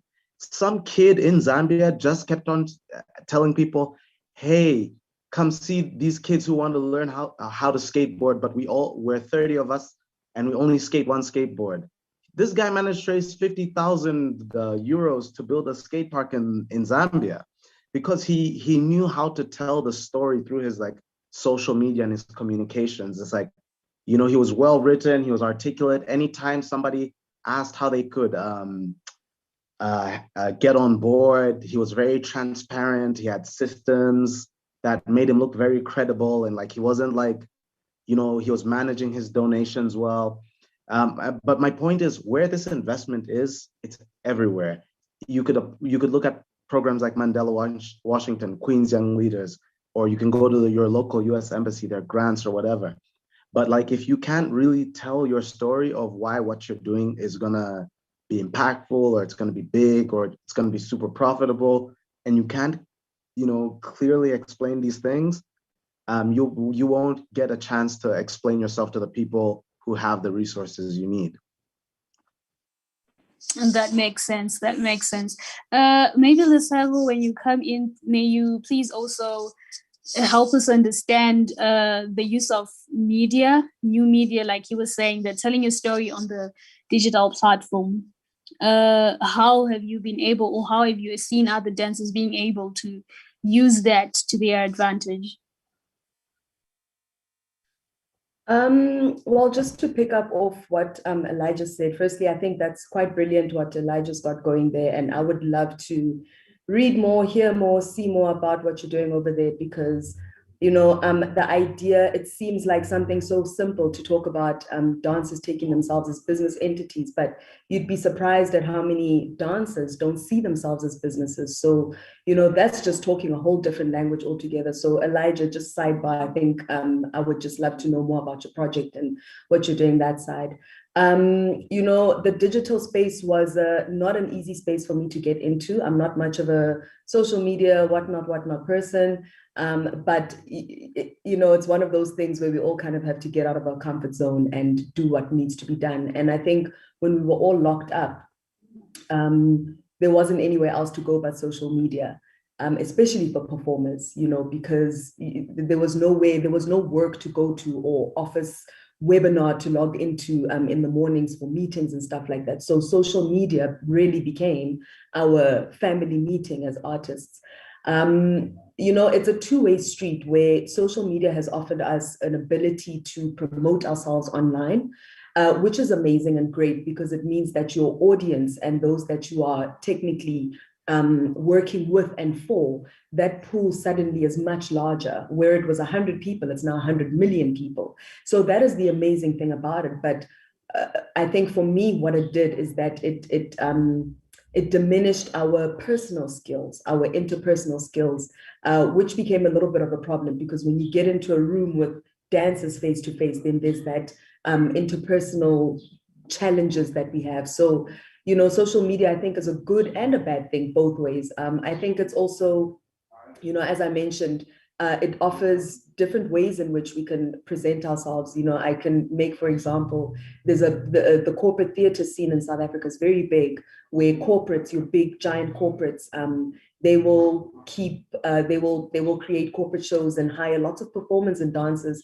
So when that happened, when COVID-19 hit and the pandemic happened, none of that was available. And thankfully, they took the events digitally, and they allowed the performers to grow with them in that sense. So what started as a terrible thing ended up being an opportunistic thing for artists. I will say, for me personally, as I said in the beginning, it was very difficult for me to transition. I'm still having a hard time transitioning, because I think I'm a bit of an old soul. So it takes a lot out of me to put myself out there. But what happened personally during the lockdown, the harsh lockdown, was on a Lesotho level, internally as a human being, what I did to help myself cope, not as a performer, not as anything, just as a human being, I decided to be of service. So I did exactly what Elijah was saying, but not for any money. I would wake up in the morning, and whoever wanted to join me for a workout, that is what it was. I didn't ask anybody for money. I just realized that, this is, if anything, I was doing it for myself. About 3-4 months into it, we started seeing a lot of things going on in the world. George Floyd was shot, and it erupted in a Black consciousness movement around the world. And, it really got a conversation going. And I remember feeling very passionate about the issue of Black people around the world, and just us really being Black conscious about ourselves. So I brought it back to me as a performer, and particularly as a musical theater performer, because just before the lockdown, I had just finished with Chicago the Musical. We're doing a world tour. So I was still in that musical theater world. And I remember thinking about my experience as a person of color in musical theater, and what, George Floyd basically brought that up. And whoa, it was triggering. It was really triggering for me, because I realized just how much was going on. So this was how I discovered a hidden talent. I decided that I was going to have a 4-part series where we talk about these things, and we called it the Black Corner, and we involved many but different people from around the musical theater industry, people of color. Every now and then we brought in people who are not of color, but we spoke about the issues that people of color face within musical theater. And that is when I realized that I've got a voice, I've got a hidden talent, and it allowed me to then move into different spaces, hosting, emceeing, speaking. Yeah, so that has been my experience with digital media. I think it's a journey. I'm still learning. And I think we're still going to be learning for the next years to come. I think in 5 years' time, it's going to be a completely different dynamic. So, yeah. Yeah, it seems like it keeps changing. Like on social media, the logarithms keep changing also, and you have to keep up with that, because on social media, the way I see it, it also becomes more of, like you were saying, marketing, reaching a larger audience than you would be able to reach if you just to be in a local state and something like that. So I would also, you mentioned something about helping yourself, which is very good, like discovering what you see that, okay, this would probably help me to, grow and be better in the situation that you're in. So what I wanted to, get a bit out of that also was, did you have like a support system also, like not within yourself, but something external? Like, did you have a support system? Fazai, I'm so glad you asked me that question. As a woman, a wife, a sister, a friend, yes, there was support. But as a performer, as a dancer, no. As an artist, no. There was no support. And I think for me, that is what I'm more concerned about, because as I mentioned earlier on, when it all happened and we were all forced home, some people were supposed to board an airplane to wherever the following day and they just couldn't. It was very devastating for a lot of performers. And knowing the nature of what we do, you work and you get paid, you don't, it is what it is. So it's a devastating thing for us to be faced with. Dignity, all of those things. And one of the first things that I realized is that dancers lacked a community. I don't know about, Zambia and all the other places, but here in South Africa, dancers lack a community. I know that when, my husband is a private banker, and when it all went down, the first thing they did, they called and said, right, we're dropping off 3 different screens, PC screens for you. We're dropping off an office chair for you. We're dropping off this, and things were happening around the house. And I thought, oh my God, he's got people that are out there that are ready for him and have a plan for him when he needs them to have a plan for him. I was sitting there by myself, not a choreographer, not a dancer that was not my friend, not anybody, not a producer, not a director, nobody picked up the phone to find out how I'm doing. It's not their fault, it's the system's fault. We don't have a system that supports dancers where I am situated in South Africa. So to answer your question, as a personal Lesotho human being, yes, I had support. As a dancer, absolutely not. But it was a good exercise for us, because what has happened in South Africa is that we've seen a lot of organizations starting, because the lack of support made us realize that we are indeed informal. We don't have a good base. We don't have a good foundation. So we are starting to create situations to formalize our industry, so that should we find ourselves in another crisis, we have a bit of a base for community support. So community support, financial support, longevity support, medical support, all of that. We need support. Yeah. That is so true. Yeah. I was thinking about it recently. Like, I also have a background in finance and banking, and I was thinking how there's not much happening, like especially when it comes to financial inclusion here in my country, in Zimbabwe, for the creative sector, because of its informal nature. There's no financial sectors are not really open to that sector. So as far as insurance is concerned and all the other financial products, like you're saying, it's not. And especially being dancers and using your body, like you experience a lot of stress and stuff like that. You would probably need to have health insurance. And if it's informal in here back in Zimbabwe, it's difficult to have that kind of insurance. So if you break your leg, what's going to happen? Do you have even some savings up there, for something like that? So I don't know, was there support in your case, Thuli, in a little case? So I really love, Lesotho, the way you differentiated between support for self and like industry support. I think that's a really, really important distinction to make, and so true. And definitely in Namibia, there's this real sort of culture of scarcity in the dance community, where everybody wants to hold everything so tight to their chest, and where everybody's fighting for little things, rather than an ethos of generosity and community, which has always really, really frustrated me, because the scarcity mindset, I think, it turns people against each other. People are fighting for what are perceived to be limited resources, and it sets people against each other. And I think prevents, I think is one of the big barriers to creating real community and accountability for one another. So yeah, girl. So yeah, Lesego, I can really just sort of echo what you were saying about the lack of community. And actually today I found out, or not found out because it was something I always knew, but it was confirmed that several people who were running the Namibian National Arts Council were embezzling money. And yeah, it's not surprising because we knew, but it just, I think, is so indicative of what is sort of plaguing the art community in Namibia, and I'm sure in many other places. And in terms of sort of support, I mean, there's one interesting thing I'd like to say, which is that for several years I had a studio, and it was incredible having a studio of my own. It was a lot of responsibility, but it was wonderful. It was a place where people could come and physically gather. And we had, you know, people from all aspects of the arts coming into that space. But I think there was also freedom financially in not having a studio, because suddenly I'm not having to meet monthly payments.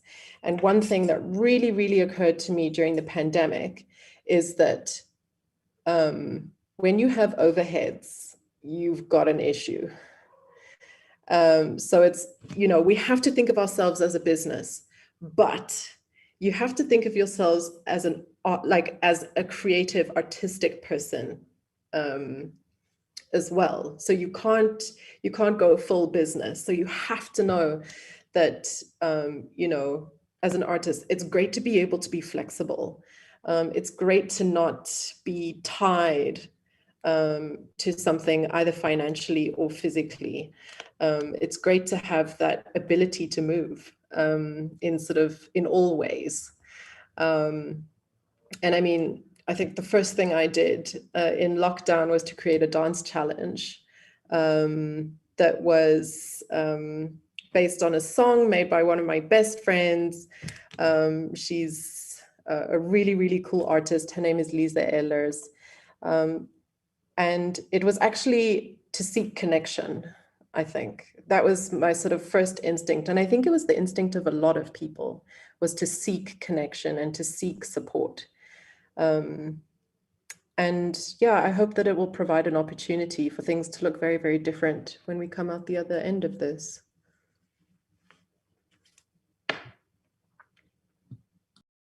Yeah, sure. We all do hope like something good will come out of it. But seeing you here also shows that we are in a way coping. We're in a way, you know, doing things that are helping us to be sustainable. Because I think if it wasn't really sustainable, I do believe that some dancers have and other artists have had to leave that and work on side hustles. I like when Elijah mentioned, it wasn't more like to say something that's totally different, because some people have also resorted to even things like, you know, buying and selling or getting into a different business. But from the perspective that Elijah was bringing in, it was like reintroducing yourself as an entity, not just as a dancer, but as an entity. And I think that helps with sustainability and continuity, because even after you go, it should be able to be something that people can look back to and say, oh, okay, or something that actually goes, you know, I'm sure we all want to have a legacy at the end of the day, something that continues even beyond you, so that it helps even the next generation as they get into their own journeys in the creative space. So I don't know, maybe we could also get into what we think would actually help the creative sector post-pandemic. We can also include some of the things we already have been talking about, like considering business entities, but that also includes issues to do with company registration, depending on the different laws in the different countries. across Africa, because that also can be a hindrance for someone who wants to start a company, and you're supposed to bring things together, but you don't have all of that around to help you start up. And sometimes maybe you may need, if it's going to need like a physical address, and if it's going to involve having to be text, that can be a bit of a toll for some people in the creative sector.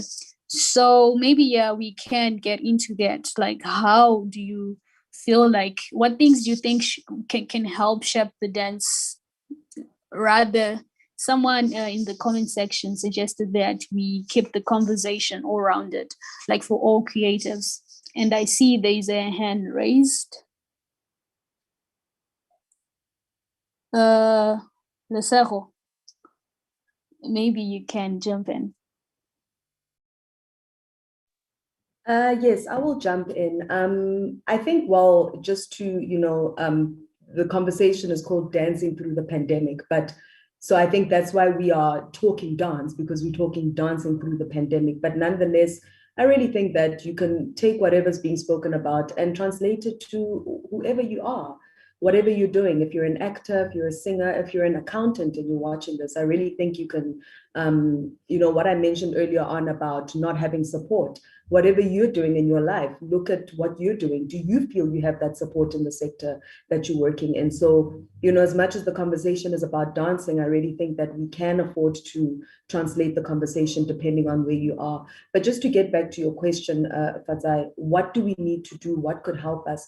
I'm really starting to believe that educating ourselves as artists, as dancers is important, because we are groomed to just be physical beings. When you go into the studio, nobody is teaching you how to use your voice. Nobody is reminding you to go and check your taxes. We are literally being groomed to be physical dancers.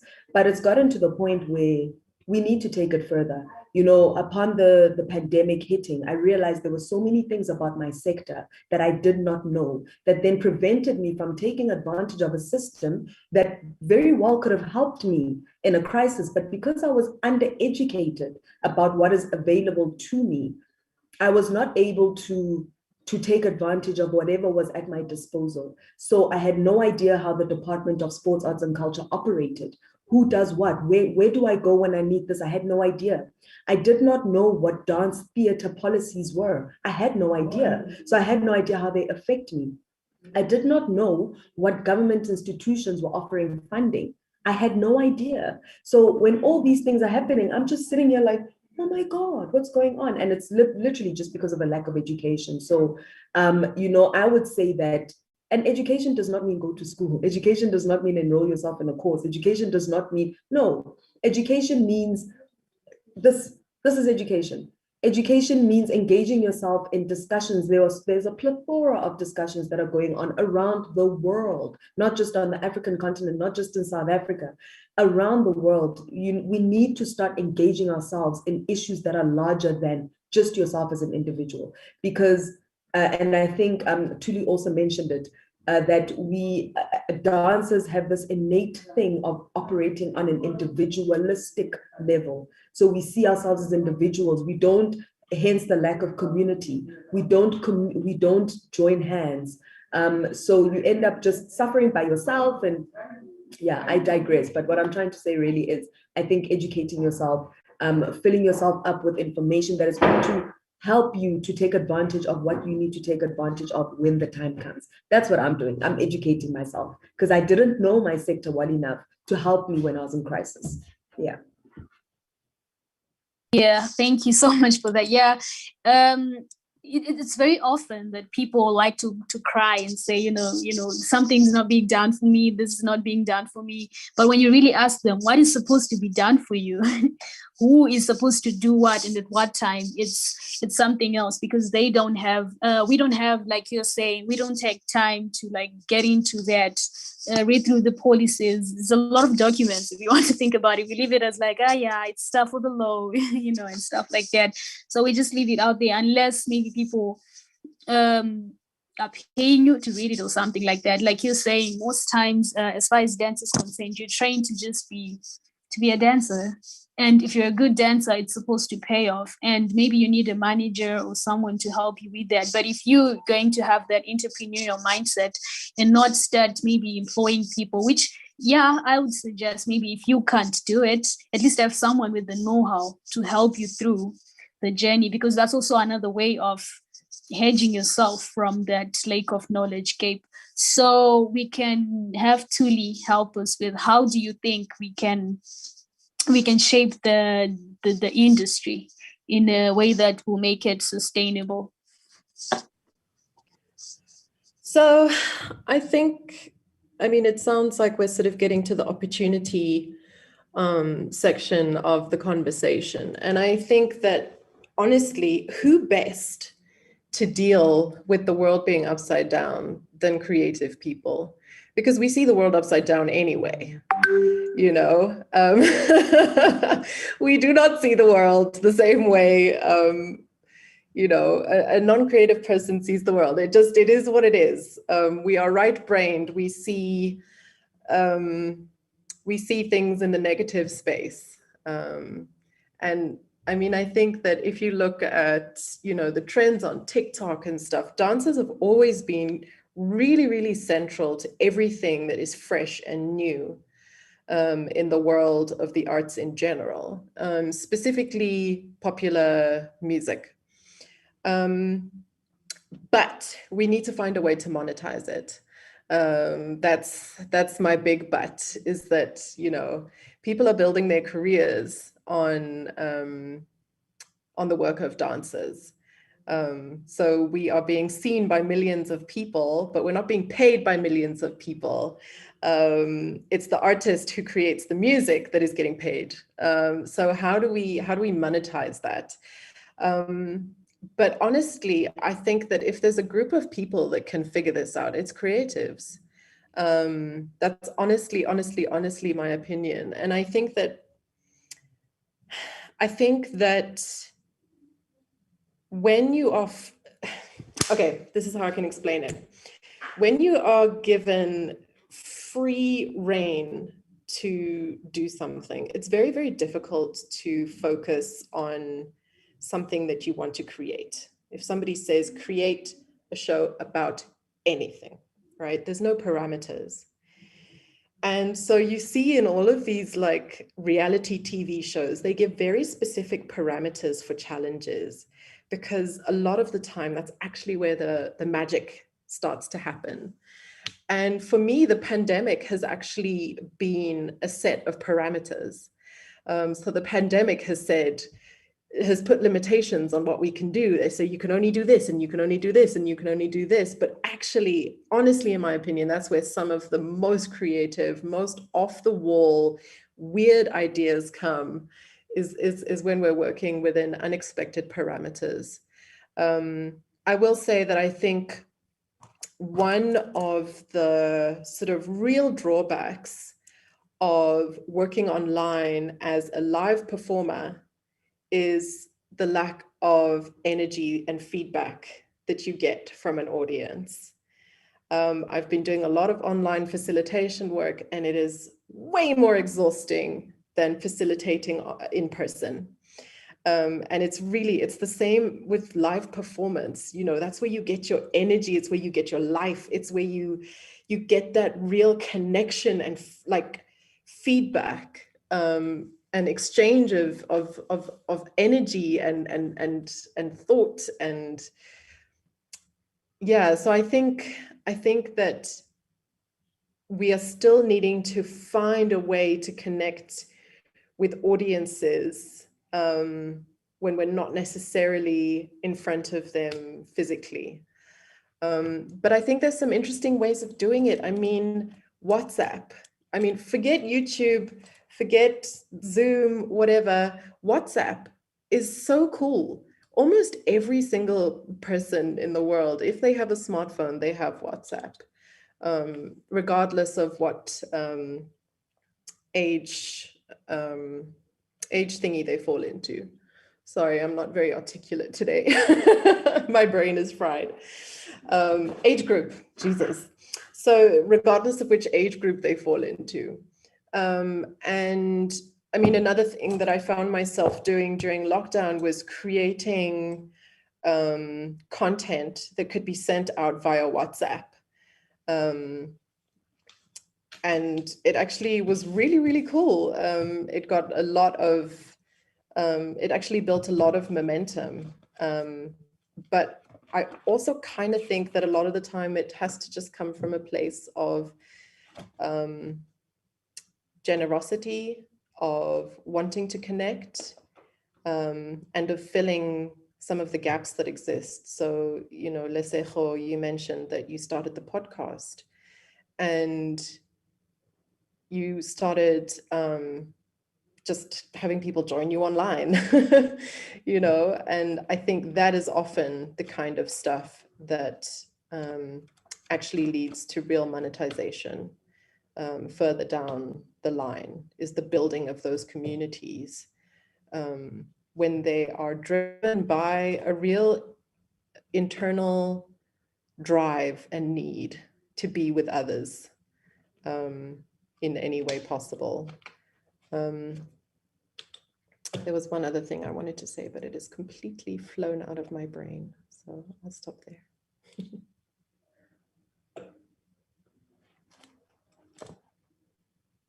think Fadzai might be frozen.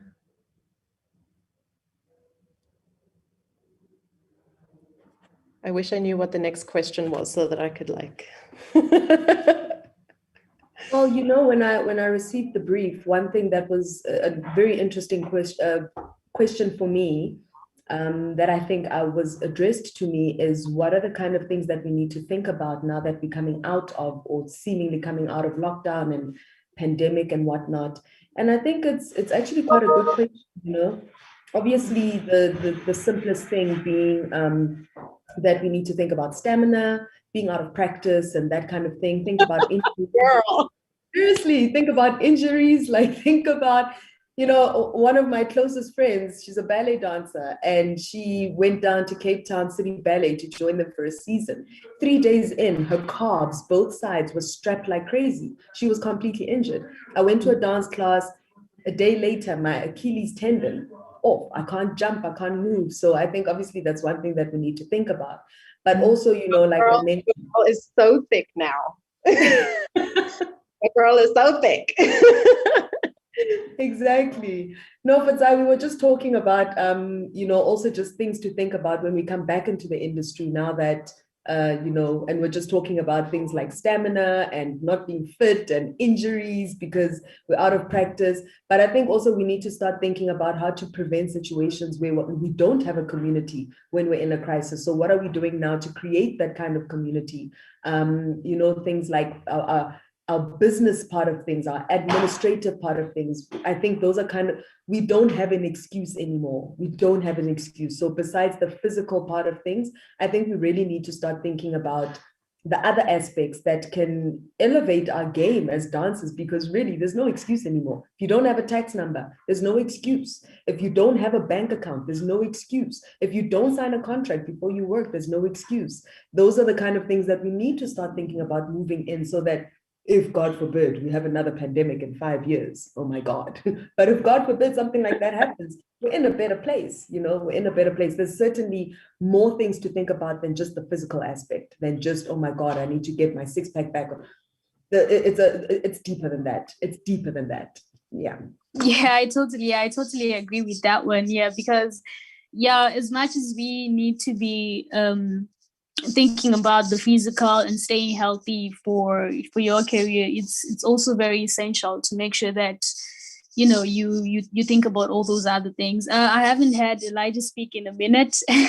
Maybe you can join in and you know, share on that, on what you should be thinking about as we get back onto our fit. Yeah, Lesego is so on point. Like a lot of dancers forget that, you know, their body is their tool, and they don't, you know, take care of it to the level that they should.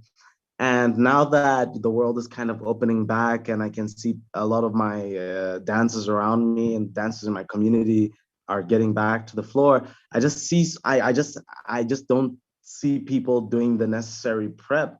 And I think that's something that we should all be talking about more, you know. Athletes, you know, spend so much money on their bodies. And I feel like dancers should learn something from that. As, you know, highly paid professionals, they invest a lot in their physical bodies. And, you know, that's something that I always try and encourage a lot of dancers to do, is to, in the discussion of thinking of yourself as a business, I say model yourself like a top tier athlete. How would they manage their body with their finances and make sure that they make enough so that they can do that? So yeah, Lesego is on point. And I feel like even though the world is opening up, things aren't fully back up and running. So to anybody that may be watching this, I would just say, this is the time to open that bank account, get that tax number, you know, read that business 101, find somebody around you who can explain these things to you, because you can't learn to manage yourself in one day. It is a journey. You're always learning. You're always getting better. Things are always getting more complex, but so are you and in your maturity. So I just encourage everyone to just try and find that person around them who can educate them on managing the businessy stuff. It's not as difficult as it seems, and it's far less intimidating once you've already gotten into it. And then you just understand that managing business is just like managing your own life, like trying to pay your school fees, or, you know, trying to save up for a car. It's not that difficult managing yourself as a performer once you get the ball rolling and get started, and you have somebody who understands you, who can explain these things to you in a non-condescending way. You know, I think dancers can be very touchy. I'm not trying to point fingers at anybody, but like a lot of my dancers do, they feel like somebody's trying to talk down to them, and like they feel somebody's trying to insult their intelligence, and they just don't respond to that kind of learning and those types of platforms. So I feel like it's important who you're learning from, you know. So maybe look to the people, the dancers in your community who've been through this. Maybe you can ask them, or you can even volunteer to pay them to teach a bunch of you guys how to manage yourselves. It's a lifelong investment, and you'll be thanking yourself for it every damn day when you figure it out. Thank you. I see the issue of capacity building and, you know, just investing in yourself, on education, and as much as you invest in your body and the tool, like you call it, is always coming up. And the issue of the community as well, like having that, building that community from the core, like all the dancers coming together in collaboration to build a community that can have a system running. I see Kudzanai is now here. And maybe we can, Kudzanai, if you can come in, since you're not here from the start.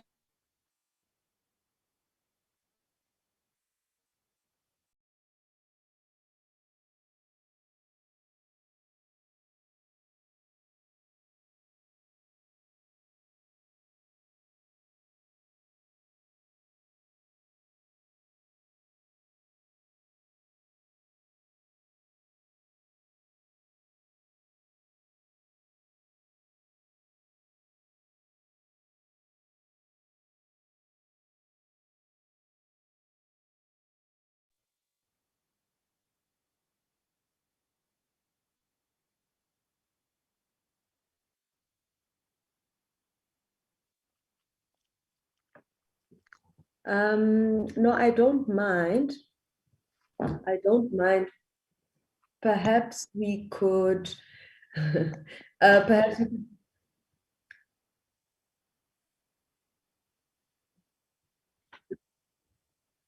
Not a problem. Elijah and Tulimelila, maybe we could continue the conversation, you know, around just a few things that we maybe need to think about moving in. You know, I spoke about the issue being education at grassroots levels. I think, you know, and this is I've had this conversation. I'm an alumna of the National School of the Arts. That's where I finished my grade 12. And I went back there a few weeks ago, they built an outdoor theater called The Dome, obviously to go with the times of the pandemic and whatnot. So I thought it was quite an innovative move on their part. And they had their first performance was the dance celebration. So the grade 11 and 12 students, they get to choreograph their own work, and then they put their own work on.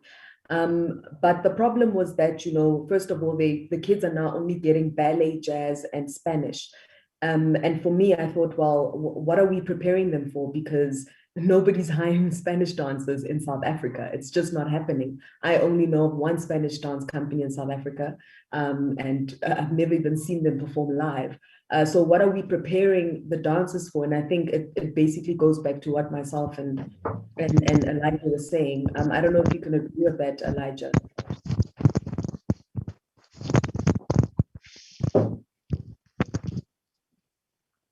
Hey,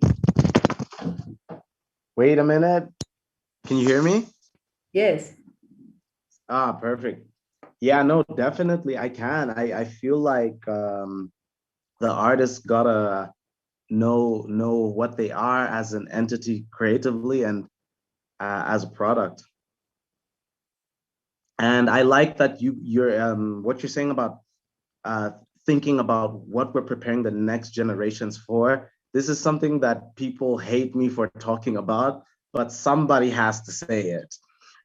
You know, the one thing that I am focused on here is getting all of the dancers together to institutionalize, go lobby for amendments to our constitution that identifies us as Zambians and as dancers. You know, the constitution is the highest document of the land. And if you, as a performer of that land, you know, we create something important as dancers, as artists, all of us. We create this thing that is so important that, like, you know, helps people figure out their emotions, understand life, you know, think differently. Like, you know, there are pieces and performances we know that change lives. So if we do something this important, how can the highest document of our land not even recognize us? And I feel like when you do something like that, and everybody hates me for this because they're like, oh, we're gonna do all this work, what's the point? Even if we get there, what does that change? It doesn't change anything right now. It doesn't put money in my pocket right now. And then I'm like, no, you're missing the point. When you exist in the constitution and you work with local politicians and you lobby your interests, you have interest to be lobbied because you're recognized. If they spend how many millions of dollars on each of your national football arenas, that's your government spending all that money on football arenas. They do that because football is recognized. So once you get in the constitution, it is the beginning of a long process of now lobbying for your interests. It could even mean one day, meaning that if we're fortunate enough, an out of work dancer in a pandemic can qualify for unemployment because we have lobbied our interests. These are generally much higher level conversations than you can have with, you know, people who are just getting into the dance industry and are young and they aren't mature and they haven't thought about the world too much. But for people like me, who I feel like are a little bit older, I'm less on stage now, and I'm spending my time as, like, you know, trying to be a mentor and trying to be a person who, like, you know, fixes these higher level problems. I feel like those of us who feel like we're able to, you know, have these really intellectual high level conversations should just get the conversations in our respective communities started, because somebody has to do it. And it's the long, boring thing that most people don't want to do, but we know it's ultimately what we have to do to, you know, get the respect that we need and also the protection by our own countries. Yeah. Yeah, I agree with you. I think, you know, I realized that you can, and I don't know if, you know, our She Is Hip Hop lady wants to say anything, maybe. Hey. Hi. My internet has internet, and then the Zoom technicality, everything has been something for a minute. Hi guys, I've missed out on so much. I don't even know where to start from. Can you hear me? Yes, we can. I think maybe hello. We can hear you. We can hear you, darling, but if you can hear us, maybe where you could start just telling us who you are, where you're from, and what your biggest takeaway from the pandemic has been as a dancer. If you can hear me. Cool. Hi, my name is Ruchiru Kifko. Everyone calls me Ki. I'm from Uganda. I'm a dancer, teacher, choreographer, graphics designer, events organizer, project manager, freelance project manager, among other things. And what it has been for me in terms of COVID. So I started an initiative called She's Hip Hop, and before the pandemic, we had free, we had classes, workshops, and stuff to support and build girls, women through hip hop, and that's mostly our focus: empowering women, empowering young people, but I'm majorly working with girls and women. And we felt this would be another way of growing leaders, supporting initiatives, organizations, and we did this through through workshops, through events, through discussions, through conversations, among other things. And when COVID happened, we were stuck for a bit because we're like, how do we serve? How do we serve our communities? How do we contribute? How do we stay relevant? And we had to do that. We decided to do online classes that we felt would. Oh, sorry, I was just looking at a message here.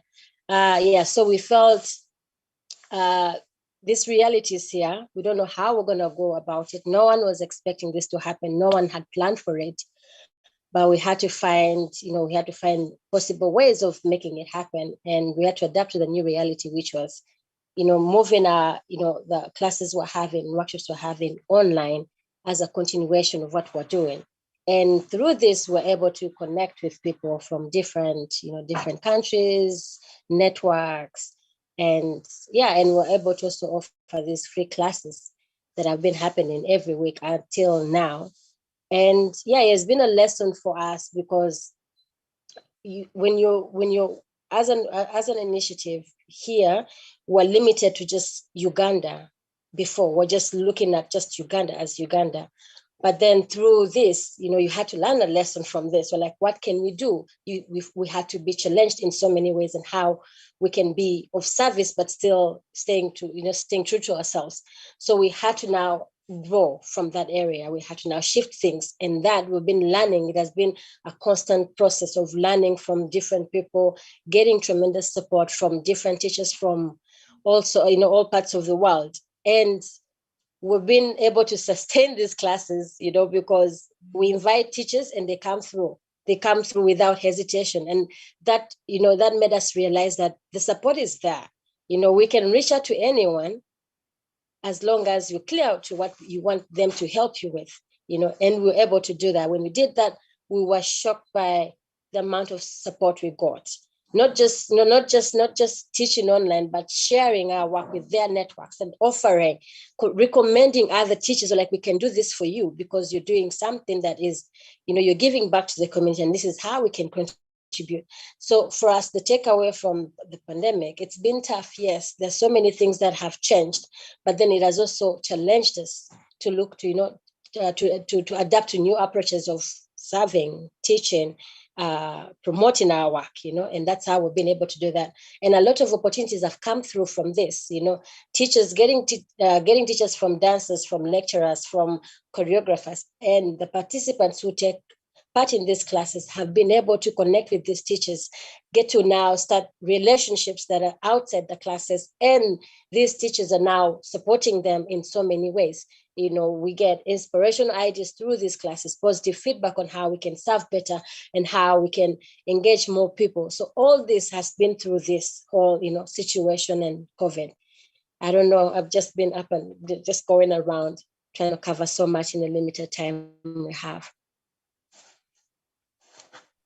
No, Hello? it's okay. You were trying to catch up from missing us in the beginning, but that was fantastic. I think that's quite amazing what you're doing.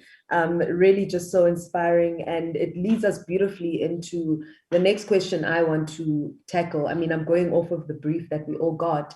And there's a question we haven't spoken about, which is how can we reimagine the future of the dance world? And I think let's hone it into, you know, the African continent and really the work that we're already doing, because I think as individuals, we all are really onto interesting things in our own little corners. So I'll ask Thuli, how can we start to reimagine a new future, a sustainable one, by the way, sustainability.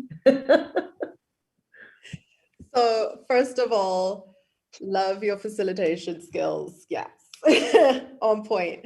And second of all, I actually think that a lot of the answer lies in the title of the summit. It's breaking down borders. I think that one thing the pandemic did was it closed the land borders, but it opened up ways for us to connect in so many different ways. And I mean, if there's a time to delve into Pan-Africanism, I think the time is now.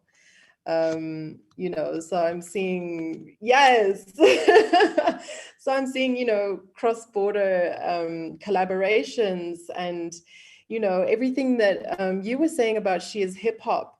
You know, that before we only had access to, you know, sort of, it only occurred to us, I think, primarily to access live in-person audiences and to have live in-person collaborations.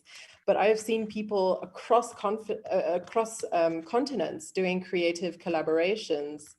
And I'm just like, yo, that's so exciting. And yeah, I actually think that breaking down borders and yeah, more cross-border collaboration is going to be a huge part, yeah, of how we reimagine being together and working together and creating and expressing together. Yeah. Really, girl, collaboration is the key. And it's what I was trying to say earlier on, to say dancers, we operate as individuals. It's how we're trained to be competitive, but the key is actually to break down the borders. So I think that is fantastic. And I'm going to take that as your beautiful last words of wisdom, because we do need to close. And I think that's a great way for you to close. I'm not even going to ask you to say anything else, because that was a great standard you set there. I'm going to ask Elijah to step in and give us his closing remarks, perhaps within the vein of the question, what is your hope for the future of dance, particularly within our continent? Yeah, Thuli said it beautifully. It's kind of even hard to follow that, but you know, with the way I see myself and I see the industry and the community around me, I just I'm personally advocating for, and I want to see more of you know, artists professionalizing themselves, you know, being viewed as respected professionals. You know, I've met people from like the New York City Ballet, even just how the performers carry themselves, the pride with which they carry themselves. You can tell this is a person of like high caliber and importance. And I feel like that's just a decision that the artist makes. And I feel like when our artists can professionalize themselves and take themselves to like, you know, the higher standards of professionalism, will we see, you know, more power, more economic power in their hands, and then being able to negotiate better terms for themselves. Yeah, and that's really just what I'm working on and what I want to see more of. Dancers registering themselves, getting into formal institutions, being recognized by their government and the business community around them. You know, you can set the rates, you can set the minimum rates when you talk to all the major employers or the major workers unions or business unions in your community. Because I know undercutting is a big issue in the competitive creative industry, but artists kill themselves when they take less money than they deserve just to compete. So I feel like if we formalize ourselves and institutionalize ourselves, we'll get to that progressive future that we all want as dancers and fans of dance. Awesome. You're so right. And I'd like to think of all of us here as leaders in our own sector, within our own countries. And just on a peer colleague level, I really just want to encourage us to start thinking about the grassroots level, because I agree with what Elijah is saying, but does it help for me to try and change the mind of a 25-year-old dancer? Why don't I do it when they're 10 years old and they're in the studio? We need to start thinking about the grassroots education, because what we are doing is grooming them through a system that's really not working for them. And then we take them at the end of that system when they are already psychologically driven in the direction that we have all been driven in. And now we're trying to rechange that. So I am trying to look at grassroots levels, but that's just me. Last words from the Princess of Uganda. Thank you. Yeah, my message would be with the new reality, with the borders being closed and everything, let's utilize, I don't want to repeat what has been said already, but just to add on that, let's utilize our networks, but also go outside our networks, challenge ourselves to go outside the usual circle of friends we have, the usual circle of organizations we deal with. Utilize the social media, because right now it's the biggest marketing tool, but also the biggest source of information, social media. Because if it wasn't for this, we wouldn't even be having this conversation now, wouldn't be having this summit online right now, and how we're connecting right now is through social media. So I feel like matches, yes, collaborations are really amazing. Yes, we need that, but also we need to, introduce ourselves to new platforms where we can now put our work, stay consistent with what we're doing. Let people know about what you're up to, what you're doing, putting out word and not tagging the right people, reaching out to the right people that you think can add value to what you're doing. You won't get that much. I feel like you might not get that much out of it. But if you put work out there and then, reach out to people you think these are, this kind of organization, this audience will be beneficial to my cause. Let me reach out to them, try, because you don't know what, you don't even know what's on the other side of it. If you say, maybe they might not allow, because we have that here in Uganda where dancers feel like I just need to deal with dancers as dancers. But then we know that opportunities are limited. Let's go outside dance. Let's reach out to corporation staff, because we have the content, with everything we do, we have the content.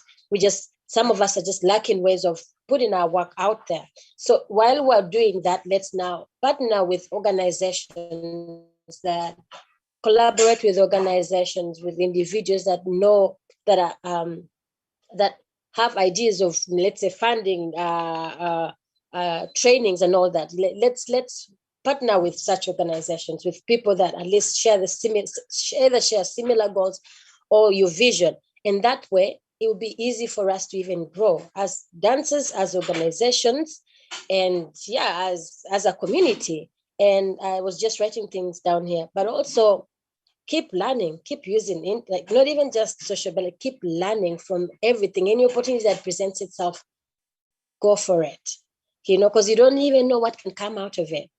It's crazy how I got connected to Plot, who reached out to me and invited me. I've been friends with Plot. I've never met Plot in person, but I've been connected with him on social media, and we even have mutual friends. But because you follow each other's work, that's how you make things happen. You keep up with what's happening in the other person's life, and also check out what they're doing, and use if you have platforms that are about empowerment and support, use them to support other dancers, because some of them don't even have that voice, don't even have the platform. So the ones that have the platforms, let's use these platforms. Let's use these platforms to bring people that can bring opportunities to the dancers who don't even have the opportunities. Let's use these platforms to promote other people's work. That way, the world, our networks get to know about these people. That's what we always encourage with our work. We're like, if you have a workshop, if you have an event, reach out. Share with us everything you're working on. We shall use our network, the small network we have, we shall use it to promote your work. And then the world will get to know what you're doing through that. That's what I think. Fantastic. I wish you were here from the beginning. You've got so much juice to say. I know. I feel really bad. I missed out on so much. Oh my Next time, I think That's why we need to do this again. we should do this I again. know. We should actually, Please, let's do it again. we should connect Please, I beg of you ourselves. guys. We should connect ourselves, and I really love what Princess Uganda is saying, that we need to that we should let's see what everybody is doing. What's Thuli doing? What's Elijah doing? What is She Is Hip Hop? What is going on? How can we, it starts here, because we are the ones that are breaking down the borders. So why don't we actually practice what we are preaching here right now? Yeah, I would love to hear how other performers have been surviving and making money. Maybe it can give ideas to somebody in Zambia, I'm sure there's some successes that can be replicated because, we are in similar environments, although the countries are different. Well, Elijah, let's talk after this. I think we can get each other's email addresses. Let's talk after this and see if, let's see what can happen. I think we are all capable within our own corners. I hope our emails are in the invitation that Plot initially sent. If they are not, I will just ask him for your details and we can make a group or whatever. I'm always interested in talking about the future. Somebody's definitely watching. Either Paul's watching, either Tabi's watching. Someone is definitely watching. So I think whoever's watching, either Paul and Tabi, please hook us up with that. Just put us all on the same email thread and then we'll take it from there. But guys, I do have to cut our conversation because we've gone over time. It is such a juicy conversation, but we do have to cut it. We are not cutting our connection. We, four of us, we're gonna sideline. But for the sake of breaking down borders, Africa, I just wanna say, thank you for having us on behalf of my colleagues on this panel. Thank you for inviting us. What an honor to represent dance in our different sectors and our different countries. It really, really is an honor. We do not take it lightly. I genuinely pray for the prosperity and sustainability, elevation and development of dance in Africa. I really genuinely do. And I also think that it will be Phil, hi Phil. I genuinely think that it's going to be up to us, these people that are here, the young leaders that are coming up. So from us, thank you so much. I'm going to hand back over to the team at Breaking Down Borders Africa. Thank you.